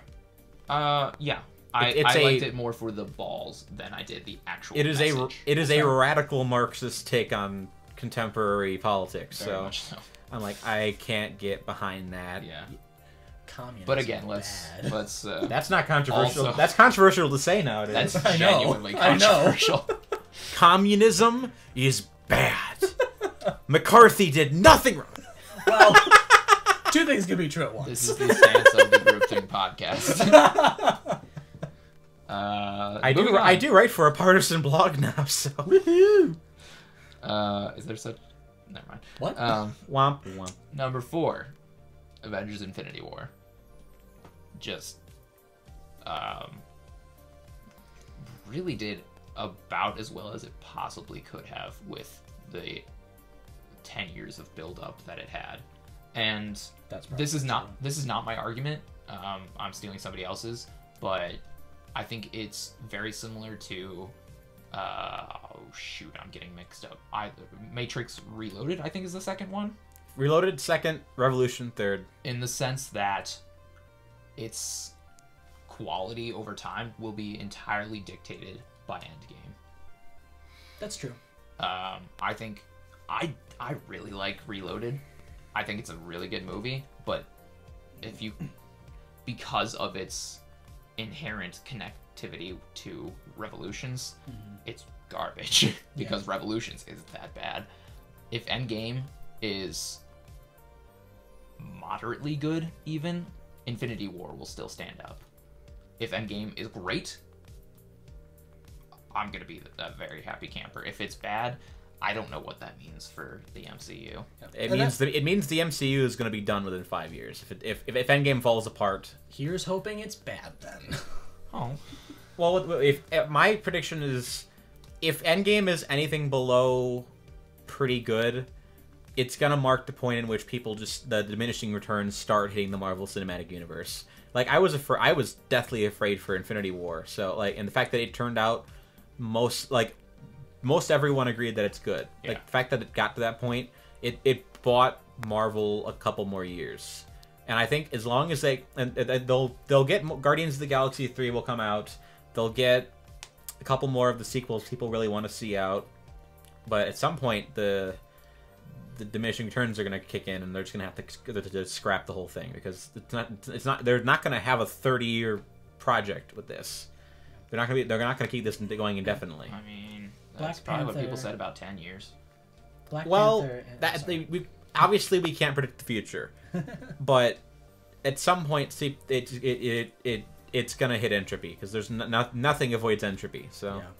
Black Panther and Ant-Man and the Wasp turned the Marvel Universe from something that I would see, I would just go see it because at least there was sort of some bare minimum of quality that you'd get, into a case-by-case basis where I need to hear that it's really good from people that I trust before I'm going to go see it outside of things like Endgame. That's fair. I still haven't gotten to that point yet, though. Yeah, I mean, part of it is I'm still just so invested. I already feel some of that fatigue. I already felt some of that before Black Panther. Yeah. And so then when you get two subpar films in a row, and Infinity War, which I thought was good, but like you said, it can't really be divorced from how good Endgame is, and I have almost no hope for Endgame being anything that, in my opinion, will live up to what it needs to be.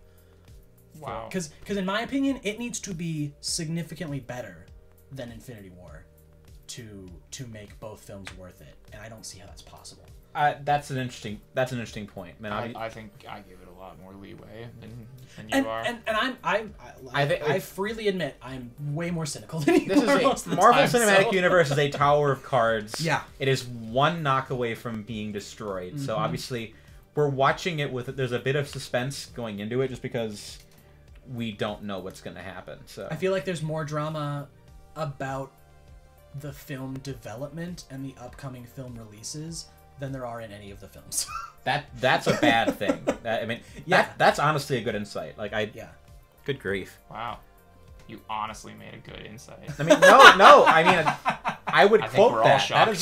I would quote you on that. I mean, feel free. I mean, that's a really good insight. I like that. I mean, that's pretty much the point where you hit diminishing returns. So, anyway, and then that's why it's lower on my list. Yeah, Which I'll say is unfair. I can freely admit that that's not fair to judge it by what hasn't happened yet. Yeah. That I fully admit that's not that's fair, the thing. but I can't really divorce it from that in my mind. That's fair. I still can't think of... Black Panther, to me, is still far from subpar. But it also wasn't as... Culturally, yes, very significant, but as a movie, wasn't nearly as outstanding as a lot of people initially. I think I would like to people are see- settling down about it. I would think like to feel see the about the reaction same to as that most film people in a now. vacuum. I would like to see the reaction to that film in a vacuum, because so much of it has to do with the cultural circumstances around it.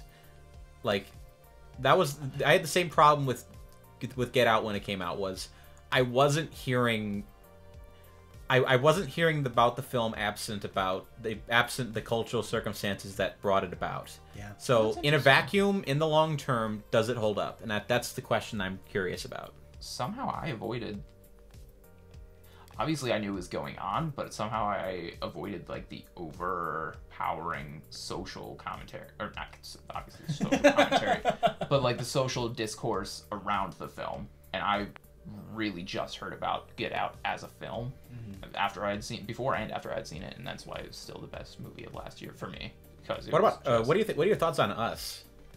I really don't know, on purpose don't know as much about it at all. I watched the trailer out of curiosity. It's apparently he's going in a very it's another horror film, but he's going in a different direction. So it's not going to be about race. Interesting. I didn't spoil anything. It's another horror movie. Go on. All right, and then my top 3 movies are really interchangeable. Just ask me any given day, and number 3 could be number 1, then vice versa. But as it stands right now, this is what I have, so I'll just read it off. Number 3, A Futile and Stupid Gesture. Futile. Um, Carry on. a Netflix movie, like a really underseen, as far as I know, Netflix movie that came out earlier this year about Doug Kennedy and National Lampoon. And I fully admit this is a personal choice. This is just like, I knew nothing about Doug Kennedy, but I knew a lot about National Lampoon and the comedy surrounding it. And I think that was the perfect angle to go in at.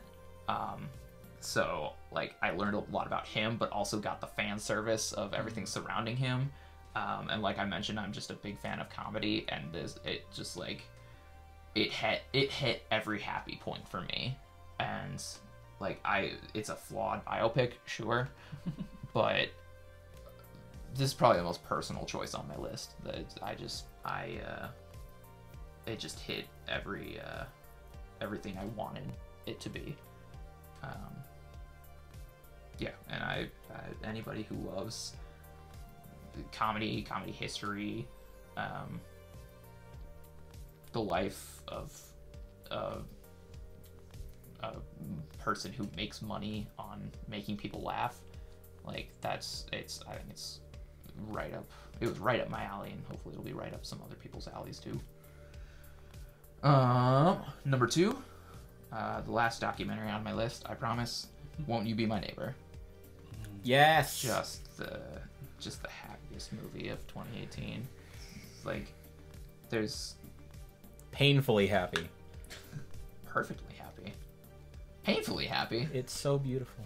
Yeah, it was. I think And his exactly. heart grew 3 sizes that day.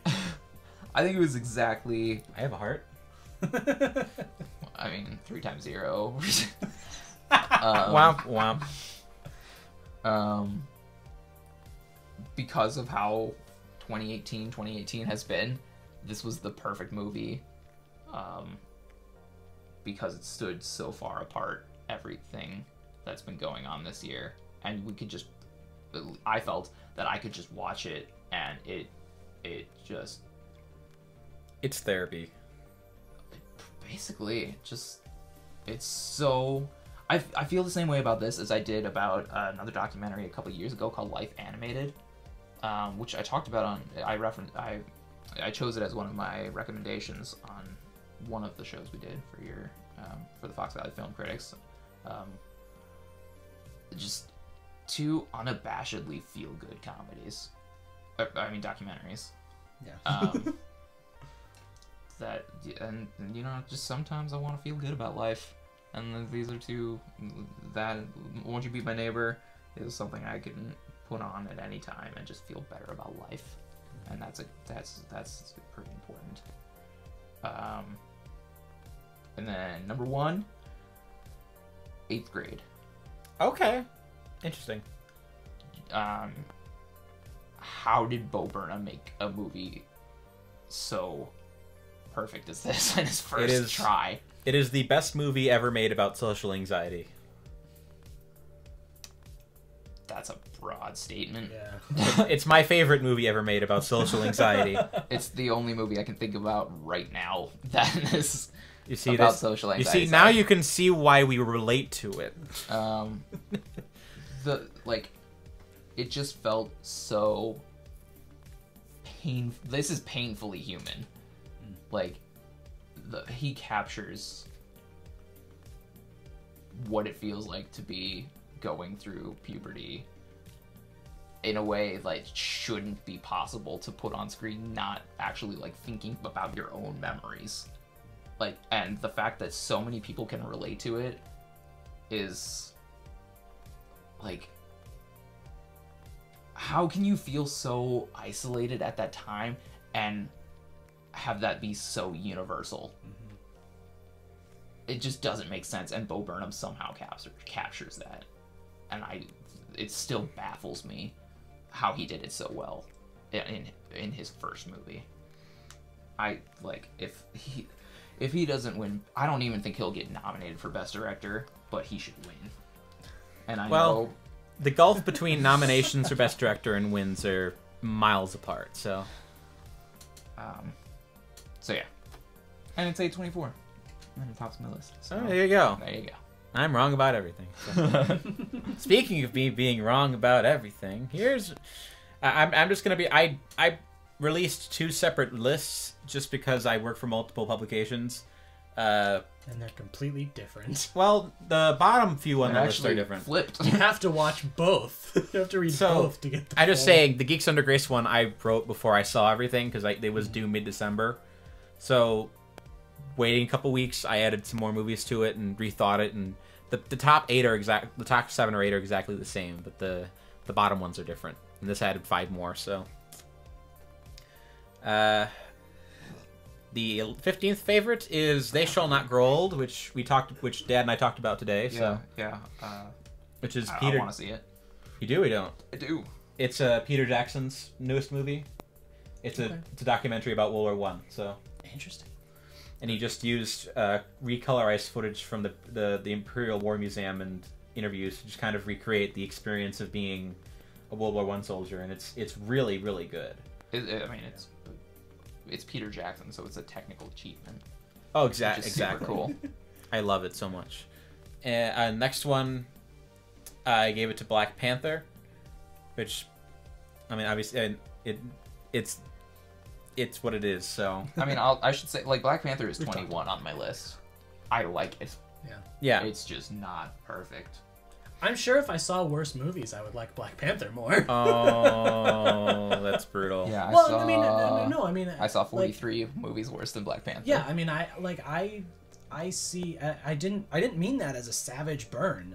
You know, it was sick burn. It's just something where I saw the big hitters, the blockbusters, and while most of those films don't achieve a whole lot of greatness, they also generally aren't cancer either. So it's just something where, like, yes, I'm sure there were countless movies that I didn't go see. In a sense, you have to say that every movie I didn't see this year, I put below Black Panther. Because at the very least, I prioritized seeing that movie over seeing so many others.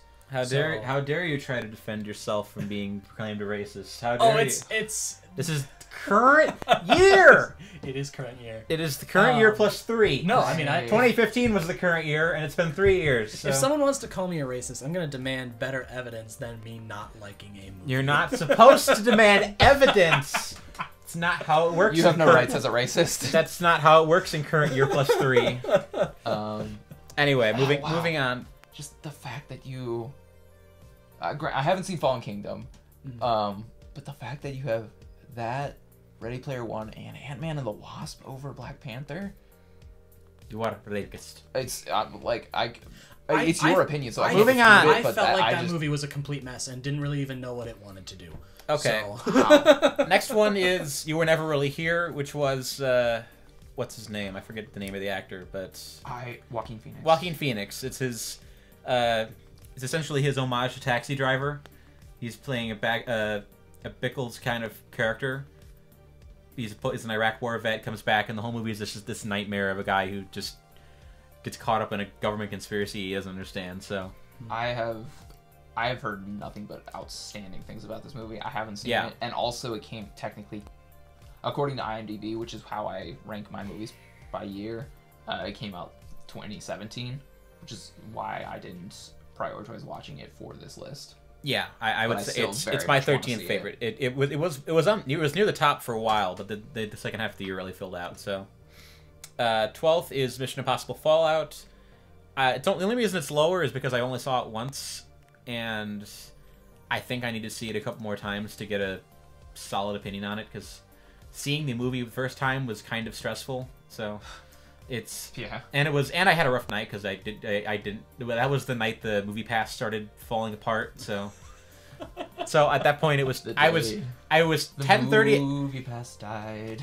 I had to go see it at a movie theater at like 10:30 at night, and it was a 2.5-hour movie, so I didn't get home till like 2 p.m. It was a nightmare. So I think it was. I had to drive all the way home. Too, I don't so. even remember. 2.5-hour movie, and I had a half-hour commute. So whatever the math turns out to be there. So, but it was very good. My only problem with it is I wish that It was a long night. I think I 6 would months ago. have. I think I would have liked it better had it had a darker ending, because I think these movies are setting up to a point where they can't just keep having the nice ending where everyone goes home at the end of it.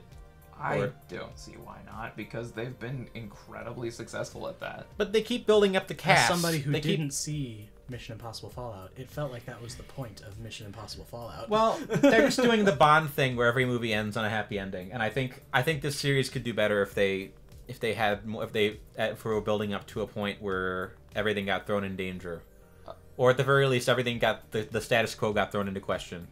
Like, I don't see the series ending in a way that doesn't involve the main Tom Cruise's character sacrificing himself in the end or something bad happening to him. For some reason, I disagree with you. Like, everything you're saying, You're welcome like, to agree disagree. is completely valid, but for some reason I find myself like completely disagreeing with you. I could watch the Mission Impossible series as it is for the rest of my life. yeah, well, you like 3. Well, I haven't seen 3. Yeah. whatever. That's my blanket criticism. If I felt more, if I could be changed on if my mind could be changed on that, I would give it a higher position. But Yeah. that's just my concern. So, like, Mission Impossible is the one series where I ask nothing of, and that's why it consistently delivers. Okay, so Above 11 and is first reformed by the screenwriter who wrote Taxi Driver. So Really? yeah, he's Paul Schrader. He's doing movies again. So he's No way. he's like in his 80s, and he wrote a brand new movie. So Oh, wow, I didn't know that. I've heard about this movie and wanted to see it, but I had no idea that was the case. So yeah, it's one of the best films of the year. It would be significantly higher on my list, but I don't. My only problem with it is, I think the movie is on the side of it's trying to get you to be on the side of an environmentalist suicide bomber. So I'm just sitting here like, is the movie commenting on this, or is the movie endorsing this? And the fact that I don't know concerns me. But if it's not, I would say it's one of the best films of the year. But if it is unintentionally supporting the idea that blowing up corporations that pollute is a good idea, I might need to knock it a few points, because I don't think that's a good message. Even if pollution's bad, obviously, but And it is current year, so you can't tell anymore. oh yeah, exactly. That's the thing. So that's my only knock on the film. It's just that I don't know what the film's moral compass is ultimately. And hearing the director talk about it in interviews, being like, "Well, we're all gonna be dead from pollution in 20 years anyway, so anything goes." I'm like, or say something to that effect. Like, I might That's agree with this that's character. a little scary. And history goes down. It's gonna read Paul Schrader died a suicide terrorist blowing up BP. Oh boy. Yeah, that definitely sounds like The director of Taxi Driver. Yeah, exactly. Well, the screenwriter of Taxi Driver. Yeah, oh yeah, 40 screenwriter, years yeah. down the line. Okay, Yeah. so That checks out. number 10, Roma, which everyone loves. So I This still is the need first to see I've it. heard of it. Are you serious? Yeah. it's from the guy who made Gravity and Harry Potter and the Prisoner of Azkaban. So It's a like a My favorite Harry Potter and another good movie. Yeah, Have you seen Children it's- of Men? No. Okay. That's another I don't movie. think you've seen Imam Batambian either. So Oh yeah, that one. the loving independent Spanish language story of And a pair of the- young and the boys who 19 go. Oh, sorry. It's the lovely Spanish language coming of age drama where two boys have an affair with an adult woman. So it's an art movie. So I don't love it, but it's Roma's a really good road trip Roma's movie. very good. It might be Karan's best. Is it on Netflix? Yeah, it was. It's It was a Netflix movie. Yeah, I could see the little. yeah, symbol it was. there. It was Yeah. exclusive. I might So have to look for that. It's, Okay. Number the, 9. The only reason I haven't Part of the reason I watched love it doing yet. this podcast is I get recommendations for what to Yeah, watch yeah. from you guys. The only reason I haven't watched it yet is because it's like 2.5 hours long and very methodical from what I gathered, like deliberately paced. It's not boring. It's and- it's deliberate, but it's not boring. So. Which I'm definitely not against. I just have to be in the right mood for. Yeah, and I watched it at like 10:30 at night, and I was engrossed the entire time. So That's cool. I mean, so 9 is 8th grade, which we just talked about. Mm. Obviously, I totally agree. Number 8, Into the Spider-Verse, one spectacular Spider-Man movie. So Yeah. No, No, that's it's a different actually Ultimate Spider-Man. duh. I love the fact that you and I both went there. It's Number so 7, obvious of a joke, which and we you both which you knew might it. disagree with me on, is Searching, Very much so. which is my this is my favorite of the big thriller movies I saw this year. The other ones being Mission Impossible and Widows. What about A Simple Favor? I didn't see A Simple Favor yet. Okay. So. I mean, is that like is that a traditional thriller or? Yeah. All right, then I would throw that on the list, but I haven't seen it. So. It's a. You talked about it, obviously. I believe but- it's the same. It's based on a book by the same author as Gone Girl. Oh, Gillian Flynn. Okay. Yeah, I might be wrong about that. But it's got a similar feel. She's getting work. She wrote Widows too. So. Did she? Mhm. That's what I was thinking. But like, yeah, it's got a very similar feel to Gone Girl and shockingly well directed. Not Yeah. that he's a bad director, but like really well directed by Paul Feig. I took one of my best friends. I saw Searching on your recommendation without knowing what it was, and I really liked it. I recommend it against. You picked that for your show, remember? Oh, I think that was before I saw it. Yeah. So you recommended I go see it without knowing. When I didn't know what it was, I really liked it and then I took a friend to see it, and she was crying halfway through it. So Wow. I'd say this is a really good movie to go into without knowing what it is. 'Cause Absolutely. Once I you was see just the about to gimmick, ask what it was. once you see the gimmick, and once you understand where it's going, it gets really engrossing. I think the gimmick Although- is what sells it, but the plot is what should be kept. So, like, can I say the gimmick or? No, don't. It's Okay. we can watch it another time if you want. You should come over soon and we'll watch yeah, it. if you want to watch it together, I'm more than happy Yeah. to watch it together. Yeah. And I should say I don't hate it. Yeah, It's I mean, it's not a bad movie. my only real critique is that I thought the beginning was trying to do the up thing, and I don't think it worked. But it's like the you know what I mean, like the up beginning with the first 8 minutes. Like, no, we're gonna- I know exactly what you mean. tell- I was we're just gonna tell trying the to whole figure out why story that of a wasn't person's. spoiler. We're gonna tell the whole the life of a person's life in 8 minutes, and it doesn't quite work. But I appreciate but it obviously does set up the themes of the film and stuff. So You can't spoil the gimmick. You can only spoil the first time. all right, That's the rule. number 6, Annihilation. That's Also- one that I wish I saw. Also, I disagree. Oh, that's. I mean, it was for a while. It was one of my favorites of the year. So, but I and maybe I just went into it with less expectation. I don't know. What didn't you like about it?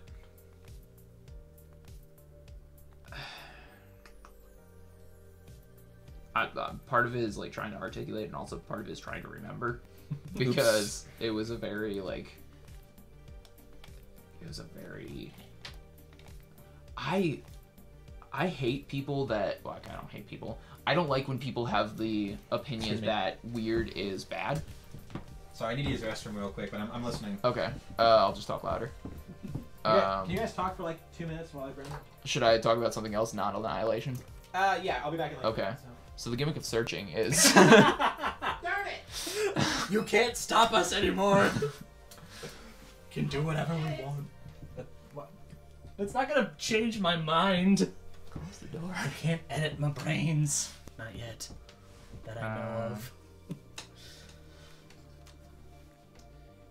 Yeah, there were a bunch of movies that I would have been interested to see, but money wise and time wise just didn't end up That's fair. working out. I mean,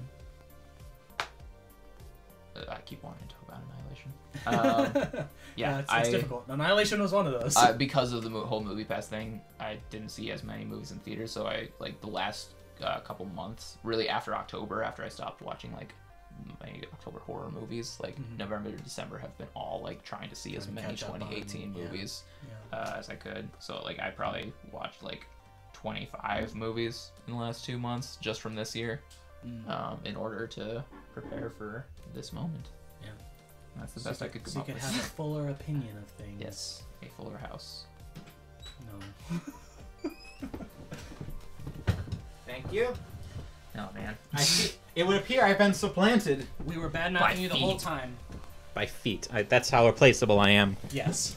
Even feet. You've been replaced with this inanimate Corbin rod. I mean, some fetishes would completely understand. Oh.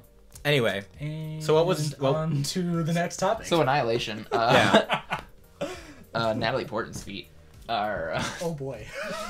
I don't remember her being barefoot in that movie, but Oh, I do. No. Sorry. Mind. I remember all of it. I went too far. Is this what with it's that like to be transition. famous? Dark. That's it. Never mind. Yeah, it was. Yeah, I hate saying it, but it was too weird for me. And I loved Mother. Mother was a weird movie, but Annihilation just didn't hit that right. It was. Man. Fill the dead air. I don't. I can't really find, because it was such an artistic, like clear artistic choice to everything he did in that movie. I can't necessarily fault it or say that it was bad. All I can say is it just didn't sit right with me. I didn't personally like it. I could see people complaining that the film's a little bit tonally wonky, but I think part of a lot of the aesthetic choices of that film were clearly intentional. So if it didn't work for you, that's fine. But It definitely took a turn in the last 20 minutes or so, but I'd say for the most part it maintained a relatively consistent tone. And the last 20 minutes kind of sunk what I was already just not digging.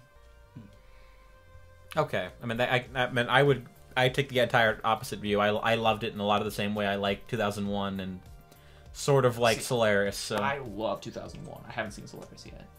So Solaris is very difficult. It's a Tarkovsky movie, so well, yeah. I mean, it's 2001 for people that want something more complex. For something that wants something more complex than 2001, and it's also not in English. So you laugh, but that's actually true. Like, no, I that's what believe it is. you. have you seen 2001? I haven't. That's been on my list of things for a long time. It's an experience. I just got the. I add about 18 movies every year that I want to see it eventually, and I watch maybe 2 of them. I just got the new transfer, the new Most Blu-ray. people. I just got the new Blu-ray transfer of it that just came out earlier this year for 4K. So There was one of those movies. I want to get it on Laserdisc. This of course you do. Anyway, number There's 5, some movie that I finally saw this year. The Ballad of Buster Scruggs, also known as Coen Brothers Go West Again. That is Was it on your list or? no, it's ranked lower than I would have thought, but looking at the movies above, definitely. So anyways, I'll admit yes, I gave really it liked it as well. I gave it a bit of a boost, and here's the reason why. No, I have not seen a Coen Brothers movie yet that I loved unabashedly the first time I watched it. I think what happens is they make movies that are difficult that age spectacularly. So I think as time goes by, it's gonna improve just the way a lot of their movies have. Like, would you agree with any of that or? Yes and no. I get what you're saying, but there are still a few Coen Brothers movies that I absolutely loved the first time I saw it. No Country for Old Men, I think, is a perfect movie. Raising Arizona is still their funniest movie. I need to see Big Lebowski again. Exactly. See, that's that's what I'm saying. Some absolutely I loved the first time. Some I want to see again. But there's not a movie that I wouldn't watch again. that speaks volumes. They make thinking man's movies, so they're not easy to process. But thinking man's entertainment, like they're not super like pretentious or artsy like some filmmakers. They just make their movies. They're extremely unabashed. layered films. Yeah. You can delve through them for days and just not get to the bottom Sure. usually.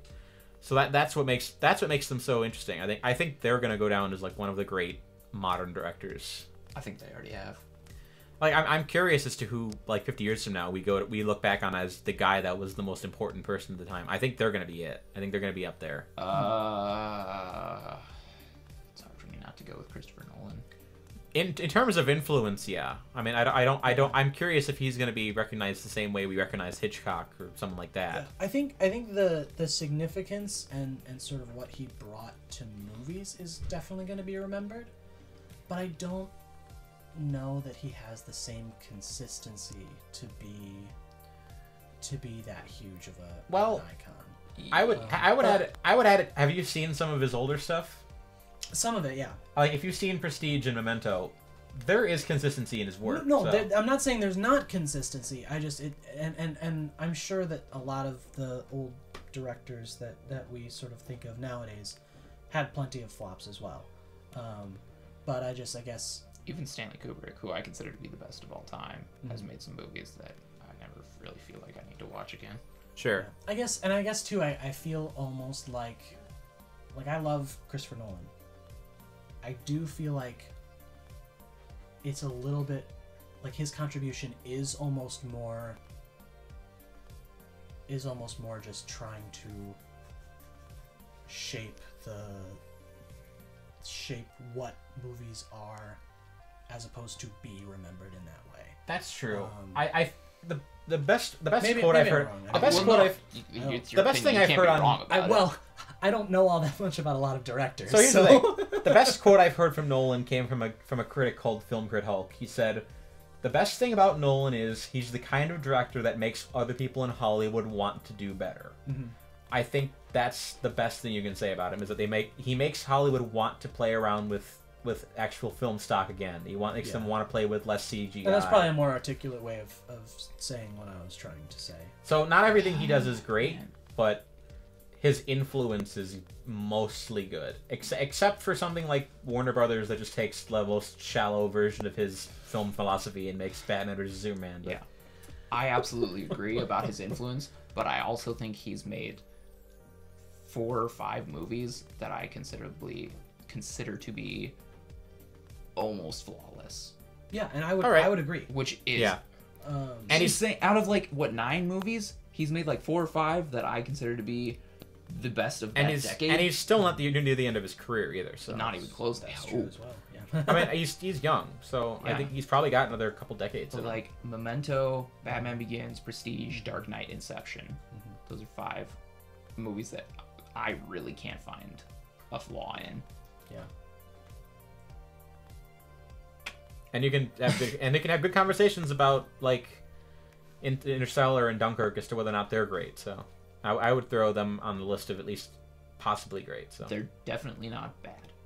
I mean, this is an incredibly complex conversation. Let's not. What's his worst We're movie? talking about a Coen Brothers Following. movie, and we're talking about His very first movie, That's probably fair. in my opinion. these have nothing to do with the Coen Brothers. So anyway, number 4, Mandy, also known as Nicolas Cage Goes Crazy. So So Wait, which movie? That doesn't narrow it down at all. so it starts out as a very the only one I that kind actually, of I rolls saw- out I is am, Into I'm the also going to Spider-Verse. cover my ears for this one because I haven't No. seen this yet and I want to go in as blind as possible. From what I've okay. heard. So he's going in. He's covering his ears. The first half is a very kind of slow-paced tone piece, Okay. and then it turns into a ultra gritty revenge thriller where Nicolas Cage forges an axe and proceeds to murder demons. So Okay. It has piqued my interest. yes, I like Nicolas Cage more than I should. everyone does, or not enough. Either way, That is true. With Nicolas Cage, you either like him too much or not enough. exactly. No one likes Nicolas Cage as much as Nicolas Cage should be liked. Okay, AJ, we're done. Yeah, we So- started talking about Nicolas Cage. That's fair. Did you know it Can't was imagine made? how you got on that topic. Did you know it was made by his father was the guy who made Tombstone? Really? Yeah, so his son is picking up and doing weird films. That's cool. So number 3, The Death of Stalin, or the movie that was made specifically for me. So Why did I think that was last year? Because on IMDb it is, Oh, okay. which is why it. it was. I don't know if I could say it would be on my top 10 this year, but I love it. It was, yeah. To me, it is because it was released in March here. I mean, here's the funny thing: we have an editor at Geeks Under Grace who lives in Australia, and she counts movies she saw this year that didn't get released in Australia till then. So I'll be like, one of my favorite movies of this year was All the Money in the World. I'm just like, Ugh. I'm dying inside. That was It's not the a wrong good movie. year. But If it helps, Death of Stalin It's is the- 18 on last year's list, and It's I think the, last year was a stronger year, so it could have made my top. okay, 10. so I would call it like I've described the film as Monty Python does Soviet Russia, which I think which is appropriate because Michael Palin's there, but Yeah. but it's also I think a better film than that really awesome premise would be. It's a more focused film than that premise is. It's the best comedy I've seen in a long time. That's fair. I've written this twice already, but it would be the darkest film since Schindler's List if they cut all the comedy out of it, which is one way you could say it, but Okay. because when you think it's a movie about purges and Yeah. bureaucracy and political chicanery and just the most disturbing events that can happen in a government, like tyrants taking over from the role of tyrants. And Gosh, it's so funny. It's yeah, exactly. If you weren't laughing, you'd be crying. It's so smartly funny. Yeah, It's probably the best written comedy in, maybe not like the most laugh out loud for me. That's very subjective. But like in terms of just like smart comedy, it's one of the best in years. yeah, and I love everything about it. So that's number 3. Hold on, like number 2. Won't You Be My Neighbor, which we already talked about, but I absolutely love this film. Wasn't that your number 2 as well? Was There you go. Yeah. That was one I definitely wish. Number I 2, high wish I five. grabbed. I'm sure that would have been very high on my Yeah. list. Okay, and then That number might have been 1. my number 2, honestly. You don't, but it's hypothetical number 2 I mean, high five. I probably would have liked it more than A Quiet Place. Let's be honest. Number 1 is The Other Side of the Wind, which is not, something I don't know if you guys even know about. Why are you rolling your eyes at me? Because it is the most you pick of all time. This movie is so bad. What? Ooh. Ooh. What are you saying? Ooh. I'm Ooh, I love saying there's a reason Orson Welles didn't, besides dying, there's a reason Orson Welles didn't finish this movie. Because he died. And okay, Said besides dying. First off, I know more about Orson Welles than 9,000 other people that I've ever talked to. So Congratulations, that doesn't make this a good movie. it's a spectacular movie. You don't know what you're talking about. It's also spectacularly pretentious. It is the most unfocused movie of 2018, and we talked about a lot of unfocused movies today. It's an avant-garde mockumentary. What do you think it is? It's meta. Uh-huh. Okay, AJ's opinion is just failing to be right at this point. Oh, So I love this. I Failing love to this be right. so much. you've not been more wrong today. I am so disappointed in you. It was That was not even worth mention. yeah. What? No. At best, it's an interesting concept. Like, I know, it does, like, I 100% understand that you like this movie, but I also 100% know that you're an Orson Welles fanboy. It's not a fanboy thing, dude. I didn't get a lot of Orson Welles' films until I understood the context behind it. And then when you do, then it just... The context behind it is very obvious. I watched the documentary about it as well, immediately after, so I understand the context behind it. Doesn't make it a better movie. Whatever. This opinion is just the most wrong thing, so... Well, I think you should take back your high five because clearly his number 1 movie was Won't You Be My Neighbor. It didn't make the worst movies on my list, because there are worse movies. Wait, what? But I am seething right now. it's exactly. It is an Orson Welles movie in that it is as full of itself as he was. Point being, He thought he was so much better than he actually was. Not saying he didn't make some outstanding movies, sure, but the fact that he thought of himself this highly as to make a movie like this is an incredible turnoff for me. the movie is not pleasant in its portrayal of its central character, though. It's not. If you assume that the character is supposed to be Wells, it's not a good portrayal of him. So No, he was the older filmmaker. Wells wasn't in the film. So. No. I know. But if he wrote himself as a character, he was Peter Bogdanovich, not Peter Bogdanovich. John Huston. I mean, Peter Bogdanovich was very similar to what he was like in that film in real life. So they were kind of two facets of his personality at different times of his life. Yeah, exactly. And they both over-glorified him. I mean, as do most film critics. Peter Bogdanovich or Orson Welles is over-glorified. All right, we need to end this on a better note because I'm gonna. It's like what you were talking about earlier, with I think it was with Terry. How writing one good book does not make you a good writer. Directing one great movie does not make you a great director. He directed 12 great movies. He directed 2. Have you seen his other movies? No. I was on your side until that point, man. Come on. But I also don't want to, and I feel like that speaks volumes. Because I want to see a lot of movies. Andrew, let's finish this on a different topic because I want to kill AJ right now. I think you need to separate your opinions from your worth as a person. I think we need to get together as a family. I mean, y'all's weren't. I mean, granted, I think if one of you guys was like really down on Into the Spider-Verse, then I might be on a different side of this conversation. But none of us are, because that's a good movie. no, I understand that.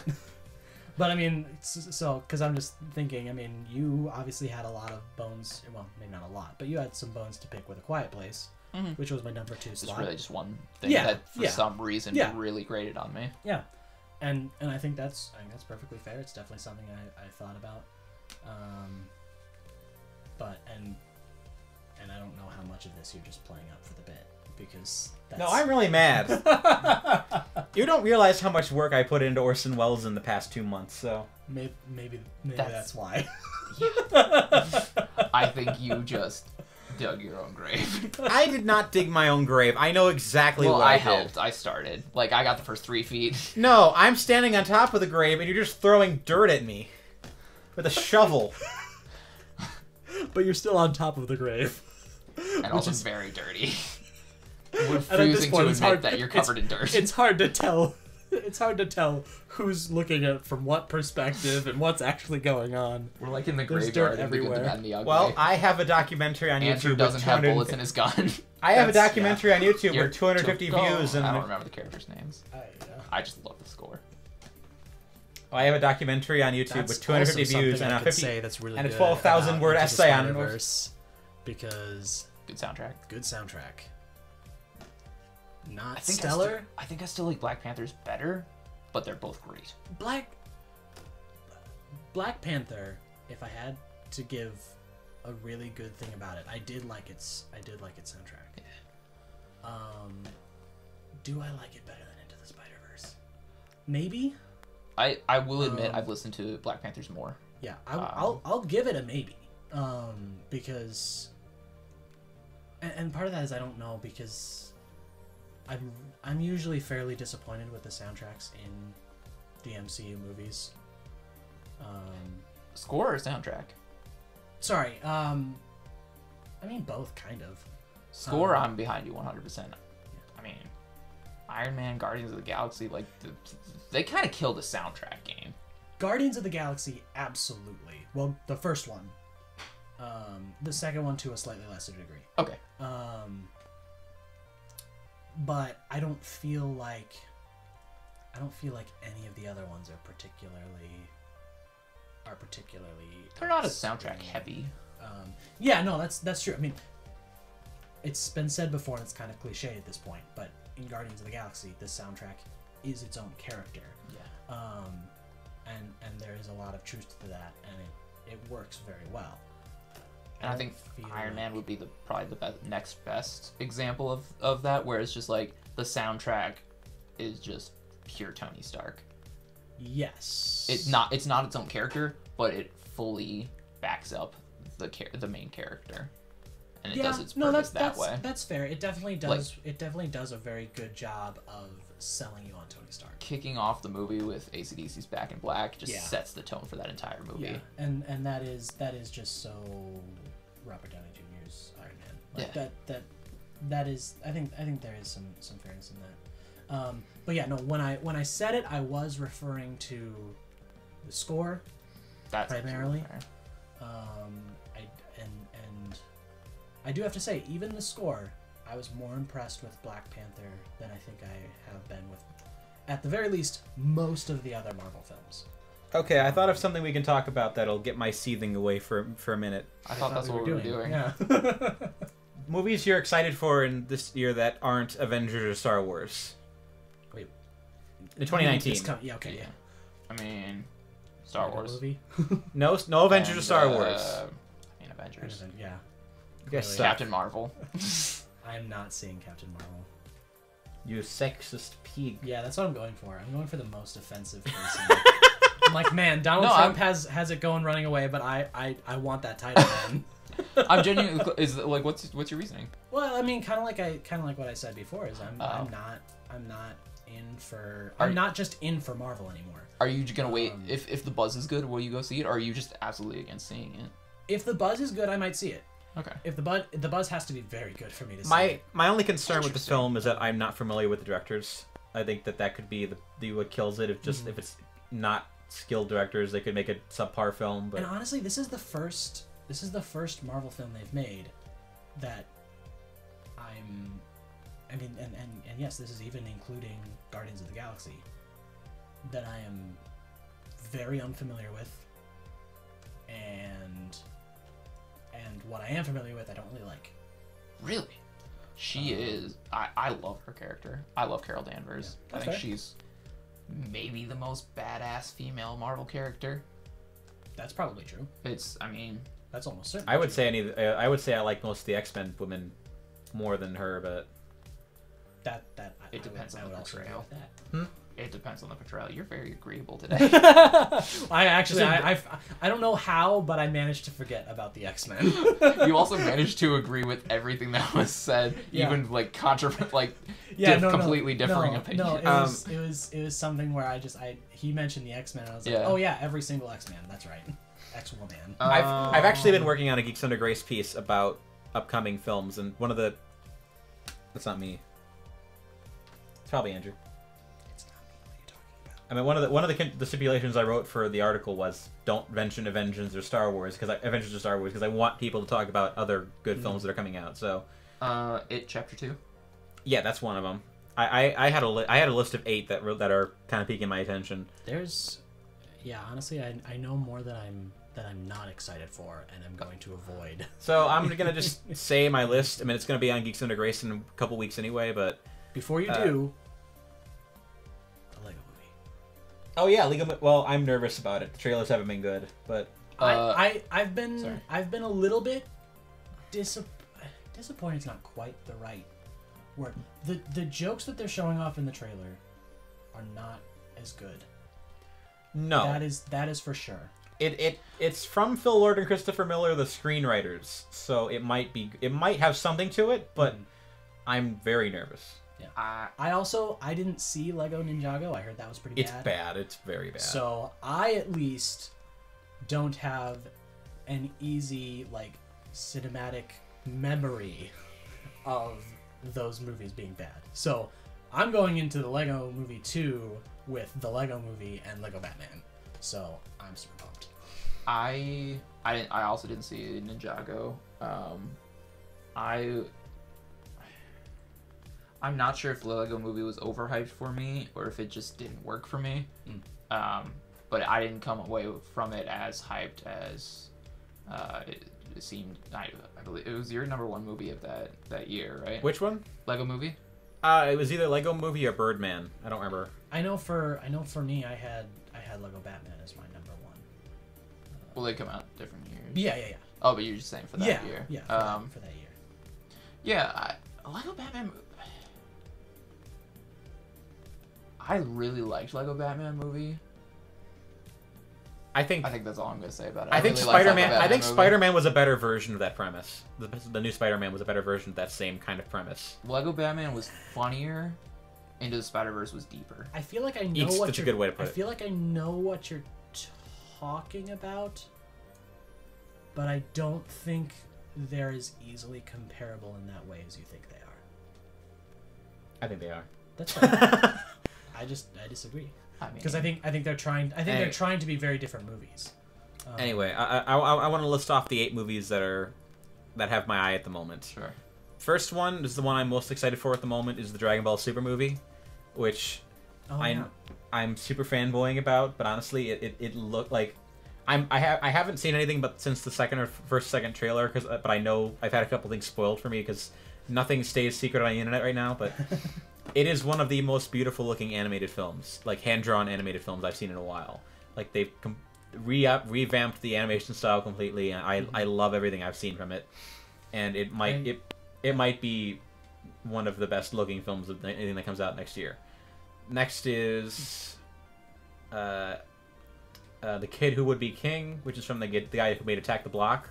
Oh. Joe Cornish who is one of Edgar Wright's partners. Yeah. So it got bumped to January, so I'm a little worried about it now. But I still really want to see it. Attack the Block was problematic but fun. I think it's very good. Like the more you watch it, the more it just holds up. I get that. It's held up as a very good movie. John Wick 3. I really want to see John Wick 3. Yes. Once Upon a Time in Hollywood by Quentin Tarantino. That's number August. one for me. That sounds exciting. That's absolutely like I forgot about that. Yes. Yeah, that's Yes. only a few months out now. So. I'm throwing morbid fascination at the Joker movie, even though With Joaquin Phoenix. Yes. Yeah. I think it's probably not going to be intrigued. as good as everyone expecting it to be, but I think it's. Are people expecting it to be good? There's a lot of hype. Everything they've said about it sounds amazing. But That's a good sign. that's just marketing. Yeah. Yeah, exactly. Then there's Knives Out, which is Ryan Johnson's new movie. It's coming out in like November, so I didn't know. Cool. it's a whodunit film with terribly Daniel impressed Craig. with So him. What have you seen except Last Jedi? Have you seen Looper? Yes. And you didn't. I didn't like Huh. it very much. Have you seen Brick? I haven't. I like Brick. Okay. I think we're on the same Looper. side of the Ryan Johnson fan club. I haven't seen Looper yet, but I don't know how I wouldn't like it. Everything I've seen. It's so spectacular. amazing. I have to watch it again to be able to be more articulate in what I didn't particularly like about it. And I'm forgetting 2 other films, but Man Who Killed Don Quixote, which is Terry Gilliam's film. Which You've been on that train for as long as I've known you. yeah. So I only found out about it like a year ago, so I don't know if that's possible. But you somehow were talking about it We before. were just discussing Looper. oh gosh, there's another one I'm not remembering at the moment, but that's the majority of it. I Well, went out of my us, Jordan, or them, whatever it is, us and them, the Pink Oh. Floyd song. us I'm at, looking forward to listening to that next year. I'm You sure don't Us have is to going to. wait. I suspect I'm Us not is going going to be. to, but I also I'm going to listen to it today and then tomorrow and the then in next day, January. and I the didn't next include day, Us just and the because next I day. think that film is going to be self-evidently good. Like didn't feel like everyone's going to see it. I think the marketing is huge. Like I didn't feel the need to point it out. So Yeah, I'm going into it sight unseen just based on the strength of Get Out. it looks scarier, honestly. Like I'm surprised. I don't know what they're going for exactly, but yeah, exactly. It's spoopy movie. Anyway, we've been at this for 2.5 hours. You want to just call it? Funny. I'm give me 1 second. You guys can feel. I'm looking at next year's release calendar. Well- See if I find anything. If you don't feel like waiting, that's. You can. that's fine. I only said mine, so you guys can say stuff real quick if you have anything on I it. have a. Even though I didn't love Happy Death Day, I still kind of want to see Happy Death Day to you I don't know why, but because slasher movies, they're fun to me. I suppose. Perhaps. I have no reason not to be looking forward to How to Train Your Dragon 3. I Except that suspect it'll be probably good. Shouldn't have had a sequel. Sequel's good. Sequel's fine. I suspect the third one will be fine. I'm not like super high on either of them, but I really like both of them. Yeah. Also, I don't know. I felt like, and I suppose in a sense, even the first one was kind of like this. Oh, Oh, my 8th film was The Irishman, the Martin Yes, Scorsese film. So absolutely. Yeah. Yes. Sorry. no, you're fine. Even though I'm not the one that interrupted you, I apologize. no, I needed to blurt that out before I forgot. You're so- good. I'm mansplaining to another man. I felt like I feel like both How to Train Your Dragon 2 and 3 are taking relatively stereotypical and played out story beats and just putting dragons in them. And to an extent, the first one did that as well. But I felt like it was at least a unique idea when they did it. And now they've done it. And they've made a TV show. I think they made 2 TV shows. And it's Oh, just, yeah. it's just kind of like, I'm done. That's all right. I've really stayed pretty much clear from it, except for just seeing both movies one time. I haven't seen And- the shows. I just Yeah. know that they happened, and the fact that they happened, the fact that they just can't. I don't know. We can't have a good idea that isn't milked to death. Especially, and that's part of especially why- the kids franchise. Yeah, and that's part of why, for a period of time, my list had all unique films as the top 4, and then, well, with the arguable exception of Into the Spider-Verse. it's a unique film. It's a unique film, but I mean, it's when I like unfranchised, yeah. and that's still largely. I mean, yes, it's a Spider-Man film, but it still stands on its own, arguably more than like any other. That's true. Dumbo is a thing that's happening. That is So is Lion- unfortunately that is true. So is Lion King. So is Unfortunately, Aladdin. that is also true. Aladdin is happening, Yeah. which sounds more like a threat, but At this point, it is. sorry. Pet Cemetery. Need to watch it. So Surprisingly, not. I'm not super on board with the marketing. I need to watch the first one. Yeah, I have no reason other than it's just like doesn't look that great to me just based on the trailer.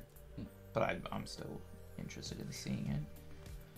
Oh gosh, Detective Pikachu. I kind of Oh, want to yes. see I that. definitely It looks wanna so see that. bad, but it's gonna be good. I love Ryan Reynolds. Not the right. I just saw the trailer for it recently, against my will. I was seeing another movie and it played before it. I was like, oh, this is the first time I've seen this. I will say Just the wrong choice. I will say this: the miracle of that film is that they managed to make the Pokemon not look terrifying in 3D. Did they? Oh, I think they look good. They're much better than they could have been. But Like I'm if you also a fan if- of certain Raichus. if you've ever seen like those horrifying like 2D to 3D models of like Homer in real life or something like Yeah. that, the fact that they made them Pikachu look cute, I think goes a long way. Yes, they're better than like the horror that happens when they make like Patrick Star look like a real person. Yes. but those are intentionally really messed up. And don't get me wrong, I actually don't have really any problem with how they've made the Pokemon. You say they didn't make them look super creepy or whatever, and my mind instantly went to Mr. Mime. Well, exceptions. Who has always been creepy. Yeah. Yes. No, I wasn't. There are human trying to disagree Pokemon. That with is you. so weird. Yeah. Oh boy. First off, completely forgot there was a Minecraft movie coming out. Oh. Let's just no. kill it. No. Yeah, Isn't there also a I'm Sonic fine with movie that. coming out? There is. Oh. With, Which has been memed pretty well. So. Yes. Who did they have to be Sonic? Jim Carrey is Robotnik, so I don't know who's actually. Darn it. Yeah, there was something. I remember there was something that was like, I care about this movie now. Dang it. Yeah, What is dang it? he can't not like it anymore. I can't. Well, I mean, I cannot like Well, it. I definitely cannot like it. But Jim Carrey, so I have to at least partake at some point. I will Well, partake in that- your Damn movie. it. Well, if that's logic, then socialism is good. No. So Brightburn. Have you heard of this movie? I haven't. No. I was talking to. I know, but I. I don't know want to anything be about included. Rayburn. That's fair. I feel like actually you. That was my biggest. I was like, oh no, Thomas is incoming. It's Thomas gonna be is gonna- difficult for me to get a word in. Thomas is gonna face through the wall like Vision and just. I've been called. So you actually probably will be intrigued by this as well, but especially you. It's basically a Superman movie, but not licensed. The James Gunn thing, yeah. I forgot. Yes, I forgot it was James Gunn too. But it's basically Superman if he was like a bad guy, like almost Red Sun, but like So like what he should have always been. Boo! but like he's like using his powers for bad Artistically and selfish reasons. and dramatically speaking, you know I'm right. Whatever. I'm not fighting the right now. Rocket Man, the Elton John musical, Terra Nitrogen. So He killed the Elton John song in Sing. Wow, that's horrible.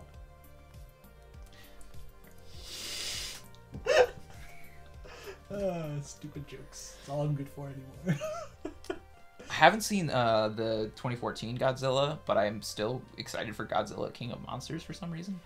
Just it's because of the director's combination good. of all So the monsters, like in today's technology, just looks really cool to me. I'll give you this. I'm not convinced by the trailers, but the director is very accomplished. He did Trick or Treat and Krampus. So Ooh. Well, I so mean, of all the directors they've had for these movies so far, he's the best pick they have. I mean, I like Adam. What's his name? Who's doing West. not Adam West. The guy who did You're Next and Guest. Adam Wingard. I like Adam Wingard, but he hasn't really proven himself since The Guest. So I'm assuming that film is probably the third one's probably not going to be great, but the first one's also not great either. So it's going to be par for the course likely. Eh, Shin Godzilla is the best recent Godzilla film. I've heard good things. I hate having this opinion about a movie I haven't seen yet, but Dark Phoenix is gonna be just the worst. Yeah. Probably, yeah. Which makes me sad. They reshot No like one believed me 90% about of it. Apocalypse. I mean, We must not have talked about We it must because not have talked I, about it. I didn't have I good would feelings like- going into that. I would like Because- one more good Fassbender, what's his name? McAvoy. McAvoy X-Men movie. Because First Class is really, really good. Mm-hmm. And Days of Future Past is pretty good. But they I haven't... prefer it, but I understand your stance. Yeah, I mean, I think First Class is more dramatically focused. I think that it just lets them kind of breathe more. So, I think Days of Future Past is just packed with so much stuff that it kind of loses some of its clarity. But I think That's fair. not that it's bad. Days but of Future Past is more memorable, but more First Class is more consistent. that's more of like a team up movie than anything else. And Yeah. So by the end of it, I was more tired by the end of it than I was by the end of First Class. So I'd like to see one more just pure Xavier Magneto movie just to kind of finish out their contracts. But Yeah. or I would better too. yet, I would time travel them up 30 years into the Marvel Cinematic Universe whenever that happens. So I would just watch those two in any movie. with their Sure. talent and their chemistry. I mean, I think script. I think the movies have kind of resolved their character drama enough that they probably won't keep doing them forever. But Yeah. because I mean, as bad as Apocalypse was, that movie basically resolves their. So bad. Oh, here's an interesting thing about Apocalypse. The one thing that could have resolved Magneto's arc was not done by the end of it. I.e., Quicksilver should have revealed that he was Magneto's son, and that should have been what saved him from destroying the world. It's built up in the film. It's alluded to. Yeah. If Quicksilver had done it, that would have been something shocking and powerful enough that it could have convinced Magneto not to destroy the world. I think that would have been the best ending possible to that movie. And then maybe Magneto could have been the one that stops Apocalypse. That would have been a better ending to me, but it wouldn't have saved the rest of the film. That movie was so forgettable. It is. I barely remember anything you just said. Maybe the fact that I remember that much of X-Men Apocalypse is a bad sign. It was ungood. Double plus, I'm good. Men in Black International, I'm intrigued by. Just 'cause I like it. It could be really fun. I like the stars. Yeah. Tessa Thompson is a great actress who's... The only thing that annoys me is that 90% of the films she picks are extremely political. Like, if she did more... Sorry to bother you. No, it's fine. If she did more Thor Ragnaroks that were just... What? Wait, what? What just happened? Whoosh.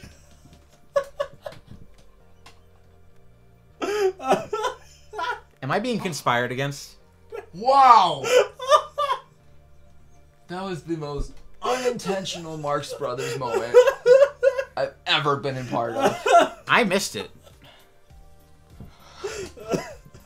Should we tell him? Or do we want to make him Explain listen it back for the through this? podcast, because you... Oh, I'm sure everyone listening understood it. Except when you re-listen. I mean, I feel bad. Yeah. So I don't want. I'd rather you listen to it back, but I'll tell you because I wouldn't want to be on your end. We were talking about Tessa Thompson and political movies she's involved in, and I mentioned Sorry to Bother You. It was a movie she was in. Yeah. And I said Sorry to Bother You, and you were like, no, it's fine. No, I was talking to him. Oh. He said something before. I don't When? remember saying anything. He said something else. I don't remember what it was, but... But it was just so perfectly timed, even if it wasn't like, even if you were talking about something else, like it, so funny, because it seemed like just the perfect. Yeah. The I mean, perfect yeah. I mean, moment. obviously that. We're good. Sorry to Bother You is obviously one of those We've been films. in So for too long. It's getting to that point. Oh wow, I liked that. But yeah, Men in Black 4 looks fine. I think it could be good. Yeah. I'm always just very hesitant. Any franchise that I didn't ask for more of, that's like, hey, here's more. I'm like, yes, but did you spike it with anything? I feel like I'm about to be poisoned. But Oof. I really liked Men in Black 3, and that kind of did the same thing. Men in Back is a very different movie. Men in Back. Ooh. The Men in Back. Accidentally said that. Yeah, I did think It's Men- a Men in beautiful Black 3 story like was Midnight okay. Cowboy. I Very didn't. Call Me by Your Name. I wasn't a huge fan of it.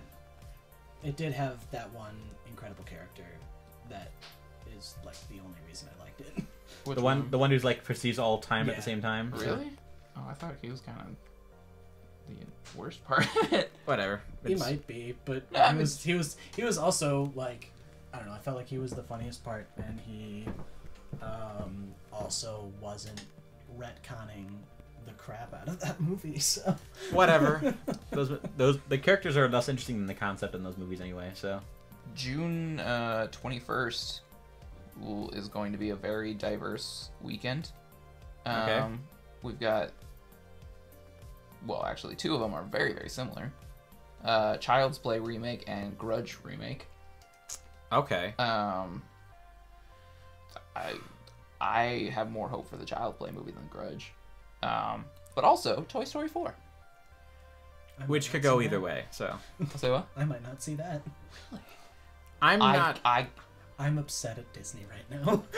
I I'm am not too. dying Can you to see please it. just let my childhood die? I remember thinking the same They'll kill it thing for about. you. I remember thinking the same exact thing about Toy Story 3, which I didn't see in theaters. partially because I was in Poland and I didn't feel like seeing it in Polish. They have not done me wrong with the Toy Story movie yet. It is This could come close. it is unbelievable to me that out of three children's movies in a franchise, there are those who believe that it has gotten better with each iteration. That, number one, is mind-blowing to me. And the second thing that is mind-blowing to me is that I can't say they're wrong. My personal favorite is Toy Story 2, but to me, if somebody likes Toy Story 3 better than Toy Story 2, I can't say, well, you're just objectively wrong or a terrible person or whatever. I wish I could see those movies without a history, because whenever I watch them now, I'm just informed by the fact that I watched the first two ones 1,000 times growing up. Yeah. Then I watched the third one once or twice and thought it was pretty good when I saw it, and I was like in junior high. So it's really hard to look at those movies with any sort of objective eye nowadays.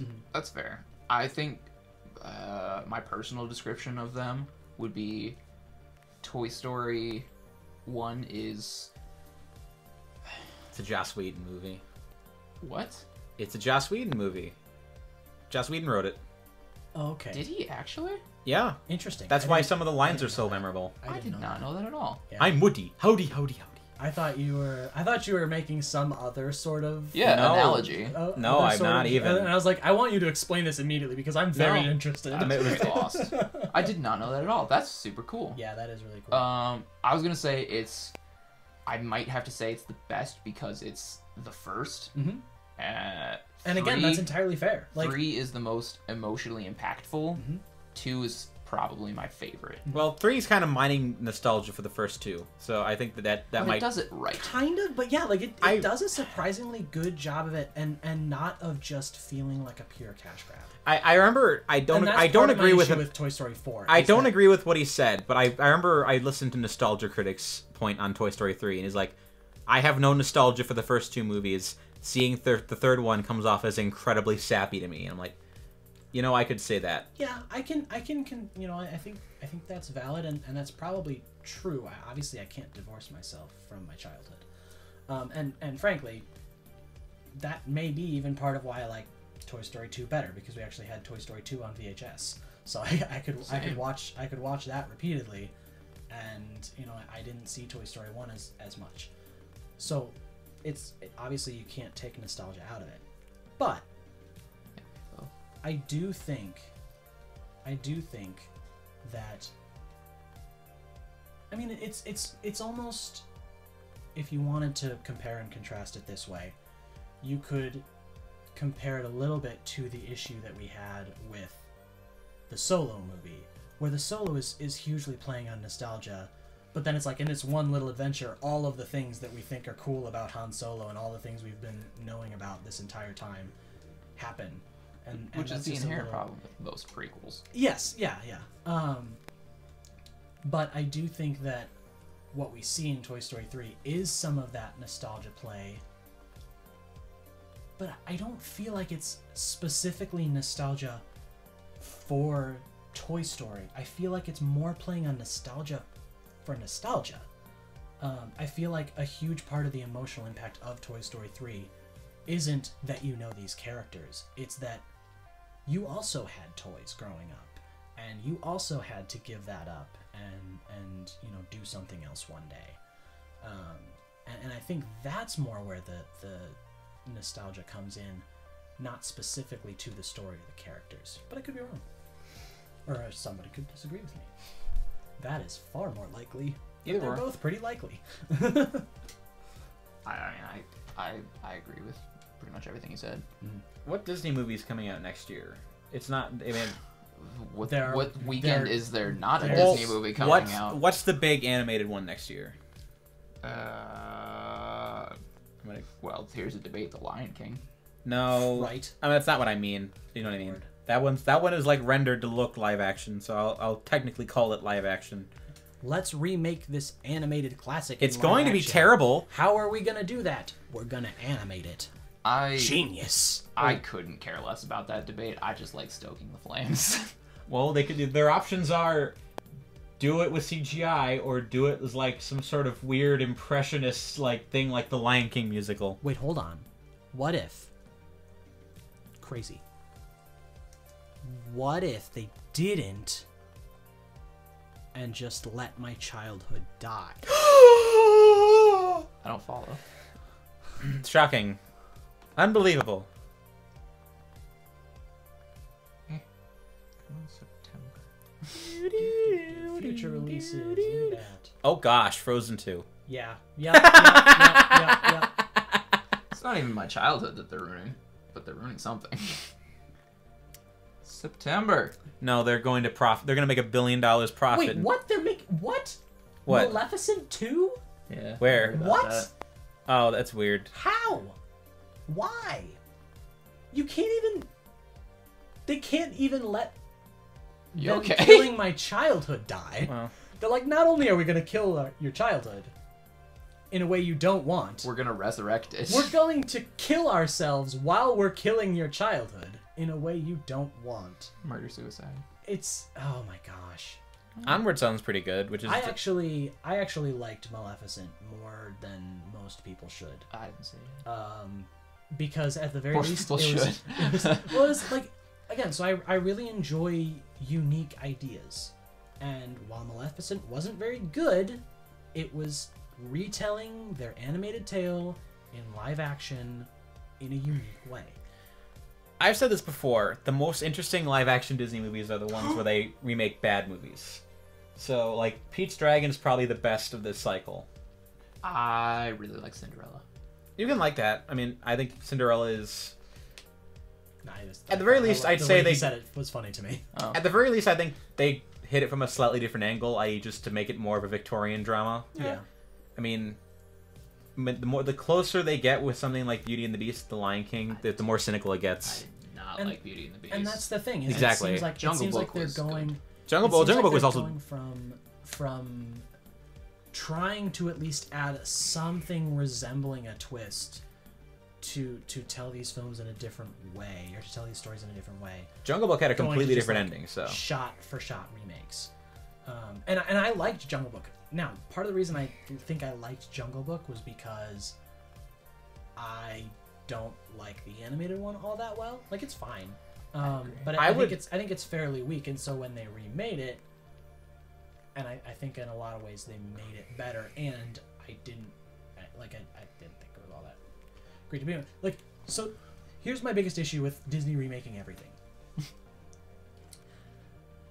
When I have kids someday, or when the vast majority of millennials and people growing up now have kids, are they going to show their kids the live action Beauty and the Beast, or are they going to show them the animated Beauty and the Beast? And to me, there's little doubt in my mind that the animated Beauty and the Beast is going to survive the test of time, more so than the live action. And so, literally all it is playing on a nostalgia and trying to suck money from people who grew up liking those movies. That being said, I actually think there was some value in the Jungle Book because of all of the ones that they have remade at this point. I feel like that has been the most underappreciated and forgotten. Underappreciated might not be the best word, just because that Not as implies often that referenced. that it should be appreciated more. I think it's gotten the attention that it more or less deserves, but a lot of people have forgotten it, and it's fair to sort of remind them. Nobody's forgotten about The Lion King. Nobody's forgotten about Beauty and the Beast. Nobody's forgotten about Cinderella. There's still movies that people show to their children on a daily basis. So why? The only reason I'm not as up in arms as I completely understand a lot of other people being, you have to remember, as classic as they are, most Disney animated movies are remakes. yes. I mean, I'll just say this: if they were to go fall in on the lesser Disney movies for remakes and make I don't know, Black Cauldron remake, Robin Hood remake, Sword in the Stone remake. That would almost offend me more because they feel like they're mine. Oh, you know what I mean. Sword in the Stone specifically. Well, also I'm thinking too specifically with Robin Hood, just because that one's been done to death. I mean, that one was done to death before Disney did it. That's very true. Well, you know what I mean. Errol Like, Flynn. But yeah, go after that kind of middle of the road one where they're not as popular, Yeah. and remake a more definitive version of it. Like But that's what they did with Pete's Dragon, and nobody seemed to really feel crazy about it. I mean, Pete's Dragon has no like name recognition. So, but I think That's why they're remaking the movies with name recognition. and it's incredibly cynical. But I think, I think Pete's Dragon was the best of these, at least from a filmmaking standpoint. But I haven't seen it, so I can't. I'm Yeah, basing it. there on are some. my I mean, opinion. I'm going I also off. haven't seen the original. Well, I've seen both. I mean, I'd say the benefit of Pete's Dragon is that it's almost a completely different take on the material from the original movie. Like the original one's like a silly musical that's it's live action with a 2D animated dragon. So the new one is just I love that style. I love Bedknobs and Broomsticks. yeah. So the new one is just it's just a conventional story about a kid who has a relationship with a dragon, and it's just kind of a sweet little story. So Yeah. and Carl Urban I liked is it better as when an it unreal. was How and to Car- Train Your Dragon. And Carl Urban plays an unrealistically evil Disney villain, so I loved it. Carl Urban is underappreciated. I love Carl Urban. Um, I think we're kind of reaching the end of this. hold on, I'm almost done with 2019. Zombieland 2. I really love the first Zombieland. Like that's I haven't seen it in a while, but when I first saw it, I loved it. Appreciate that input. No, I'm just tired. We've almost 3 hours into this. You're so. good. Another one, Beautiful Day in the Neighborhood, with Tom Hanks yeah. playing Mr. Rogers. It's entirely like I wouldn't be surprised if it's How does just Tom Hanks do everything well? Watch the Simpson movie. He has the magic. Can you tussle my hair, Mr. Hanks? Sure, kid. there's the Sonic the Hedgehog movie in November 8th. And Terminator. That is ripe to be moved back. It's gonna be a January release. I'm calling it now. Let's see. They're opening against Frozen 2. Yeah, Terminator is November 1st. Frozen 2, the 22nd. Knives Out, that was Ryan Johnson movie, you said? Which one? Knives Out. Yeah. I'm excited for that sight unseen. And moving to December, Jumanji sequel. Meh. I didn't see the new. I haven't seen either one. oh So. man, Into the Jungle was way better than it. Or Welcome to the Jungle. Well, I've heard 90% of it's just because The Rock is amazing in it, but I thought Jack Black was amazing Yeah, in it. that's primarily what I've heard is Jack Black, and then It was way some better than it pepperings. had any right to be. Isn't it like Jumanji 2? Like, isn't it is it actually a sequel? actually called 2, despite the fact that technically It's it 3. should be at least 3? It just says Jumanji sequel Okay. on Box Office Mojo. Okay. I would assume it just Okay. doesn't have a title yet. Okay, fair enough. I don't even know if they're related films or not. So They have the same name, I mean, they could just and be it's the. not. There's they- no characters, they are. so they're related. all right. that's There's fine. there's references. Okay, all right, that's fine. Cats. that is one that I've been meaning to see though. Is that Jumanji Jungle, whatever? I think part of the reason I liked it so much is because I didn't expect to. Mm-hmm. So now that everybody is just like, this is way better than we expected. Now it's probably gonna be like, oh, this isn't as good as I expected based on what you guys said. I can't wait until The Rock starts being in good movies. So Keep waiting. I don't think that's gonna happen. he's a great actor in terrible movies. He's not a great actor. He's a charismatic man in terrible movies. That goes a long way in movies. Yeah, absolutely. I feel like I've even said this on this podcast before, but The Rock can elevate a bad movie to be slightly better, but he can't be in a movie that's really good. Like, He's fine in the Fast and Furious movies. That's almost case in point, though, for me. Well, those movies aren't Like, good or bad because they're- of him, though. He's not the main character. Agreed. I'm not saying because of The Rock. I don't know. Like, he can definitely make a bad movie better, but there is something where he's just trapped in this zone of not even necessarily mediocrity. Because I think he's been in some things that I thought were decent, pretty good. I'm trying to think of the best movie. He's too movie star-ish. I Moana? can't. Probably. I can't. I have a hard time imagining him doing like a serious role. Like, imagine him doing like a Terminator movie. What was? Oh shoot! He's got the stature for it. But... Honestly, I really like that idea because no one I immediately thought like, well, he's too charismatic to play the Terminator. Arnold Schwarzenegger is crazy charismatic. Well, it's true. And honestly, Arnold Schwarzenegger is a significantly worse actor who is in much better films. So I think that's also fair. Okay. I think they're Arnold Schwarzenegger about on gets- the same level of Arnold acting Schwarzenegger gets by on his ability to glare effectively. So I think. and say one-liners. I think say one-liners. I also think he's an Austrian golem. There is So an extent to which, at least for American audiences, the fact that he has an accent can mask a lot of his shortcomings when it comes to his acting skills. Like, you said hear that word, that? Tony. You Personally- hear that first, folks. personally, Andrew hates Austrians. I mean, don't we all? Yes. You caused World No, War One. I, Cheers. Oh, actually, that's I- Serbia. Whatever. I think that probably The Rock is a better actor than Arnold Schwarzenegger.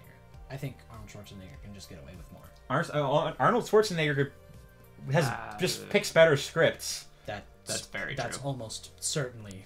That's undisputable. The ability to curate people who know how to use you better is a skill. That's so, true. Yeah. Yeah, absolutely. Because he's made The Predator, he made Terminator, he made A government office.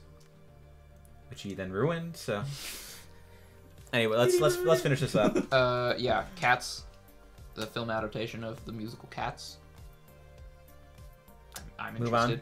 interested. Just because I've never seen Cats, and that'd be a good introduction to it. Star Wars Episode 9 coming out the same day. Masters of the Universe. I don't know. We're all probably too young for that. I think that's the Michael Bay one. right? He-Man and She. Oh, is it? Maybe I don't know. Well, that's.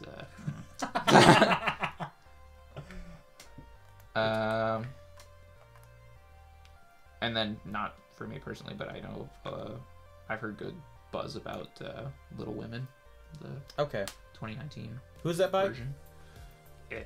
Is it Greta Gerwig? Never mind. She's in it. I don't know if she's directing it. Oh, she is directing it. Oh, Well, that's cool. That's interesting. I like Greta Gerwig. I'll tell you what. I'm gonna add Greta Gerwig or the Little Women and Brightburn to my list of upcoming films list. So That'll I- make it an even 10. And progress was made. We just helped you do your AJ just helped well, you do your job. unfortunately my goal was to keep the list short. So maybe I 10 made is short. 10 is not bad, but I told all the other contributors to give me between 3 and 8. So Well, that's a little. That is a little double standardish. whatever. I mean, I think that those if are where you're- the whole you're point. gonna compile The them whole point into of the- one that was longer. The whole point of that Hypocritical list is to bring is the word I couldn't think of. the whole point of that list is I want people to see See movies that they're not movies. familiar with because everyone's gonna go see Avengers, Frozen, and Star Wars. So Yeah. Probably will not see Frozen.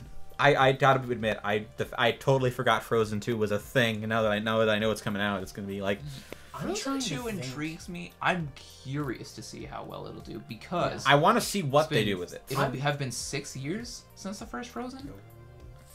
5, right? Wasn't it 2013? 2030. But No, it's it'll coming be out in 6. 2019. So yeah, 6 years. Yeah, okay, I guess. That's not a slow turnaround for Disney because that's about what it took for them to get Wreck-It Ralph 2. So But what I'm saying is, the kids who enjoyed it, us, I liked it. we all enjoyed it, Mhm. but like the age bracket it was made for, now are kind It's of different. out of that age. So, how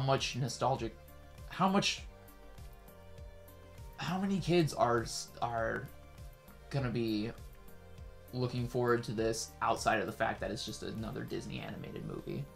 I'm gonna In call. my opinion, that's probably a better market to go for anyway. I'm gonna Okay. go ahead and make a call on this. I think they're probably gonna make a really risky move that tries to try to get them some attention. Like Rated R. No, like the like the whole get Elsa a girlfriend thing. Like I think that they might be brave enough to try to stoke that fire and Ooh, like boy. for attention. I'm surprised. Obviously, it was probably already in development, but I'm surprised that Frozen short before Coco That was didn't kill Frozen 2.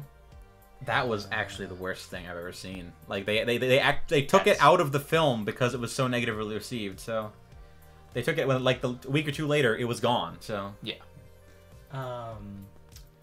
Yeah, I mean, I could probably be convinced by good marketing to see Frozen 2. But keep in mind the honestly, first one did not have good marketing. So it didn't. It really didn't. And Except- honestly, that's part of why I liked it was because I didn't really know what to expect.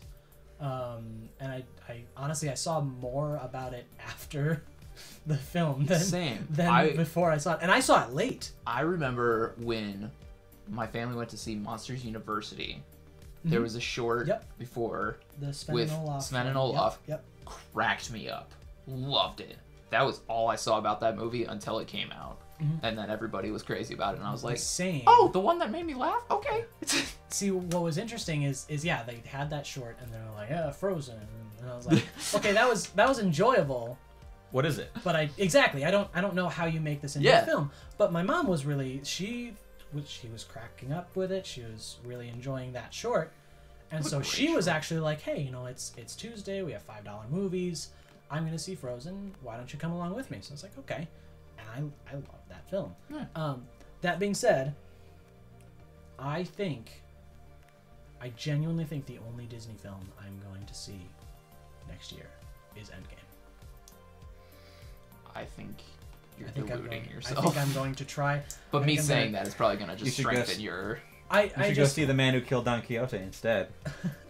yeah, well, that's Yeah, like, I feel The- like the the visible other side eye will roll. win. Hey, Don Quixote is from the guy who made Brazil. So I just And 12 Monkeys. I really like 12 Monkeys. you know, Yeah. like I said, I'm at the point in the Marvel stuff where I need to know that it's going to be something that I'm going to like before I go in on it. And I don't. Maybe Captain Marvel will surprise me and I'll end up seeing it. Not planning to. I am certainly going to avoid the remakes like the plague. I'm intending to do that too. I think after episode 7 and I think they deserve a shot. while I liked episode 8 more than 7, I still don't think I enjoyed either of them enough to see 9. You'll probably end up seeing it anyway. I'm so- sure I'll end up seeing it anyway. Yeah. That's the one that I'm pretty iffy on. But it might be in as of right 2020. now. I mean, I'll As be of honest. right now, I'm not planning to. I remember back in 2014, 2015, I made the call. Like, episode 9 is probably going to be the worst of the 3. Like, not because I think that it's inherently going to stink, but because at the time it was going to be directed by Colin Trevorrow. But now that we have J.J. Abrams back, I'm still worried about it. There's no real consensus on what we're going to get with this. So Well, and especially because you have the fact that, as poor of a job as he did, in my opinion, he did set up the trilogy to be something. He set up some kind of tower. that Ryan Johnson, Ryan Ryan Johnson Johnson knocked it out just- and made his own dang tower. Well, yeah, Beautifully, he if you didn't might ask. didn't He got even- his own dang He lemons. didn't even really build his own tower. He just blew the He tower- just knocked over what J.J. Abrams did. No, he And he kinda blew put the him in a, tower like, up cool and pattern on the table. Yeah. he blew the tower up and danced around the wreckage. It was the most beautiful destruction. And that alone is part of why I like episode 8 more than episode 7. But It's like But watching so it's like watching an explosion with classical music playing over it. So Apocalypse Now. I don't know if people will agree with comparing Last Jedi to Apocalypse Now, but that's I don't think AJ would agree with comparing Last Jedi to Apocalypse. I don't love Apocalypse Now. do do do do do do. That scene is great. Absolutely. Um, What about Spider-Man Far From Home? Do you have any interest in that? Not What were your much. thoughts on Homecoming? Not much. I actually really enjoyed Homecoming. I want to see it because but- Mysterio's in it, but But to me, Jake I'm, Gyllenhaal. again, I'm at the point where I need to be Okay. like, the only reason I'm saying Endgame is because it was originally Infinity War Part 2. Like, I just wanted to kind of, this is a random reason and not my only reason, but I kind of want it to dethrone Avatar as the highest grossing movie of all time, because Avatar does not deserve I would that. love that. I was surprised. Avatar I was the surprised fact that Avatar is really ever got there, but also stayed there, is ridiculous, because I feel like every year the top 5 movies in my mind are better than Avatar. Honestly, I was surprised The Force Awakens didn't beat it. Like that really surprised me that it didn't. I was a little bit surprised too. If they had also forced 3D viewings, they would have. I mean, isn't Avatar 2 due within a year or two? Something It's like been that. due within a year or two for the last 10 years. Well, exactly, but who knows? I mean, I think he's been working on something, so. Who boy. I miss James Cameron. I miss pre-Avatar James Cameron. James Cameron, the greatest pioneer. Have you heard that? I haven't. No, but that's really funny. It's the South Park episode. And also accurate. Like, It's a South Park episode where he's an undersea diver and he's trying to find the bar that constantly gets lowered. And the whole joke of the episode is that society's just going like worse and worse. And he's diving down to the bottom of the Marianas Trench to find how far the bar is sunk. that's funny. And eventually, at the end, the joke at the end of the episode is he raises the bar back to the surface, and all of a sudden everyone wakes up and realizes, "Wow, what am I doing right now? This is terrible." And the final line of the episode is, "James Cameron, you need to tell them what you've done." And he just turns back and says, "James Cameron doesn't do what James Cameron does for James Cameron's sake." And it is just the best thing. Why does South Park have to be so genius but so unlikable? Because that's the exact thing they're going for. That's what makes them James Cameron, I mean, the greatest. like, that's the thing is like I haven't seen much of South Park, and it's really difficult for me to watch it because I'm not a huge fan of the style of humor. Same. But it's just something where it's like, you are so gosh freaking darn genius, and you nail what you're going for every time. I just wish you were going for something that was a little bit more up my alley. Yeah. I love right. the movie. I love Bigger, Longer, Uncut. Mhm. I think it's a masterpiece. in I also love Team crude America, animated comedy. I haven't seen Team America so it is for some time. spectacular. for some time. Anyway, I think we need to. We were past the 3-hour point. I think we need to call it, or unless you guys have something else you want to talk about real Let's quick. go for the world record. No, I don't know what my It's like longest. 50 hours. close. Yeah, I think it's I like don't- 50 hours. I don't even know what my longest episode is. I think it's probably. Oh no, it's the E3 episode. It's like 3 or 4 Oh my hours. gosh, So yeah. well, no. Close. Well, let me. I'll look into this later, but I'll let you know. But let's cut it off real quick. Alright. So Good talk. this has been. Most anticipated movies of 2020. Yeah, and I'm pretty sure this is going to be None up of on New Year's morning. So if you're listening to this on New Year's Day, happy 2019. I'm most definitely not going to be doing anything special tonight. I don't like this holiday, so I'll It's have a cool way to end 2018. I'm man. going I to. hate this holiday. I'm gonna have a delicious apple cider and fall asleep by 10 p.m. You're So gonna Good be idea. visited by the ghost of New New Year's Year's past. Present and future. Present and future. yo, why aren't you getting wasted, boy? That's crazy. You're That's going- New Year's present. Yeah, yeah. You're going to be visited by 3 ghosts tonight. This is getting weird. Anyway, I don't know why I feel like he's... that's a Seth Rogen movie. That would be amazing. I'm being visited by the ghost of Seth Rogen. You're not even dead. I was gonna say, I why am do you now. keep telling people I'm dead. I'm not dead. It's just John Lovitz on SNL. I saw that. I'm aware of that joke. Rest in peace, John Lovitz. Right. All right. And it just cuts to him going like, All right. Happy New Year, guys. Happy New Year. I love you. Be better.